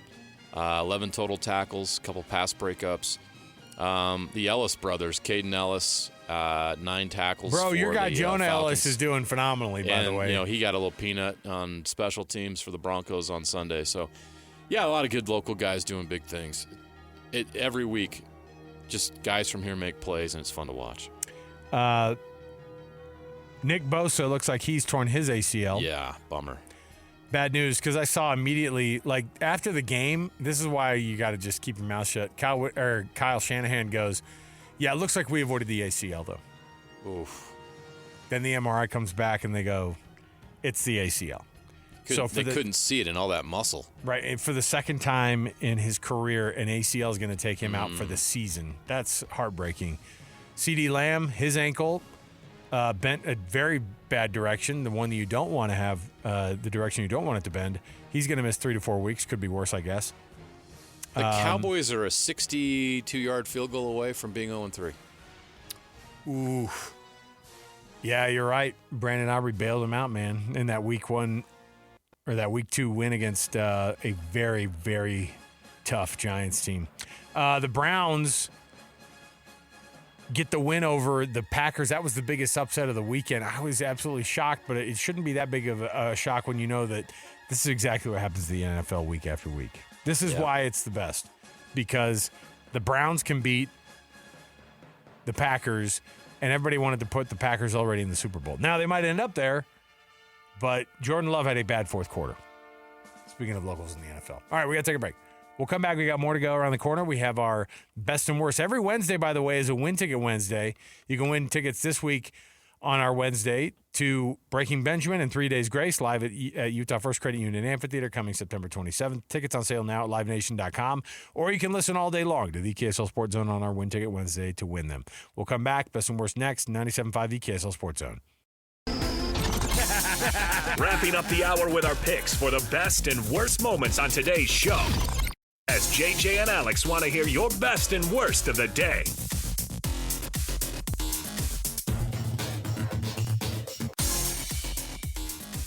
All right, everybody, welcome back. Final segment of the hour here. That music, of course, means best and worst. Best and worst brought to you by your Doug Smith dealerships, Dodge, Ram, Chevy, Kia, Subaru, and now Mitsubishi. In Linden, American Fork, and in Spanish Fork. So there you go. Nobody knows cars like Doug. Best, got a couple of them. We always try to sneak in a few of them. You saw Utah State finally made a hire for their athletic director position. I actually heard Bronco Mendenhall on DJ and Pika today talking about Cameron Walker, who's now the University Vice President and Director of Athletics. Young guy, comes out of Tennessee. Now, born in Idaho. I think he was at Rick's as like a baseball player or something like that. And then his wife is from Heber. So they have like... He worked at UVU. You worked at UVU for a while? Compliance in Title IX. Yeah, so there's a guy who knows, and again, working at, in the statement that he made, as they made the announcement, he thanked the University of Tennessee, where he learned a lot there. Of course, if you're at a place like that, it's a high level of learning how to run an athletic department, and I think that's what they're going to be leaning on. Bronco mentioned, too, they go, look, a smart guy, legal background, like a law background, and which is, of course, you got to have that. And the university is already trying to wade through some of its more dark times over the past few years, right. and this is a good way to, I think, get it started. And somebody who could potentially be here a long, long time. He checks all the boxes. Yep. It's a great hire. So at least I'm as glad of for right the now, it seems like a great hire. All right. Fit. In the meantime, also on the best. Virginia Tech is proposing a $230 million investment into athletics over the next 4 years. Proposing? Or announcing? What does it mean to propose? We'd like everybody to give us $229 million. Will you take $230 million and be my athletic department? Yes. Now, what does that look like? $229 million. How far does that go? I mean, if you're rebuilding a stadium, not very far. But if you're pouring it into other parts of, the departments, and, they're trying to find a head coach now at Virginia Tech after they laid off their coach after week 2. Man, they have fallen a long way since the days of Frank Beamer and Michael Vick.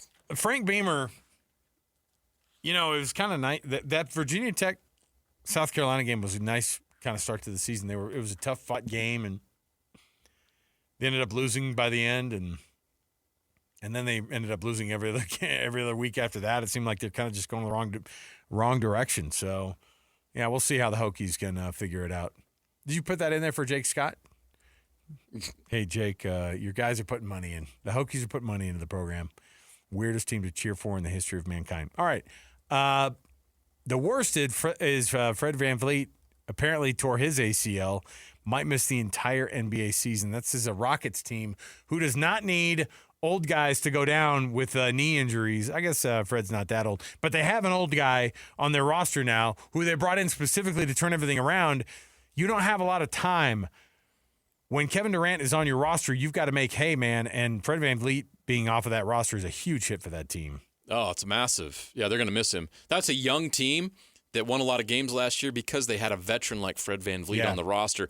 Without him there, that changes that dynamic quite a bit. Kevin Durant doesn't do it's a big setback for them. Kevin Durant doesn't do the veteran leadership thing like a guy like Fred VanVleet does. And hurts him on the perimeter. That guy could knock down big shot after big shot from the three-point line. So big loss for the Rockets. In a weird twist, UCF assistant and former Appalachian head coach Sean Clark, he was sent to the hospital with a medical emergency a few weeks ago. Stable condition, and then suddenly died last night. Wild story. 50 years old. Awful. And that's tough. UCF is in the midst of a new season with Coach Frost. And you remember when Jay Hill had that heart attack last year before one of the games, and it just absolutely rippled through, and you went, oh, football's not that important. Yeah. And this is one of those moments. So I'm sad for those kids. I'm sad for his family. He's got 2 young kids and 50 years old. Like, JJ, we're right there. Yes, so having this type of thing happen, you look at it and you go, life is precious, man. All right, we'll take the break here. We got more to go around the corner, so you don't want to miss any of it. Stay tuned in right here. Stay dialed in, 97.5 EKSL Sports Zone.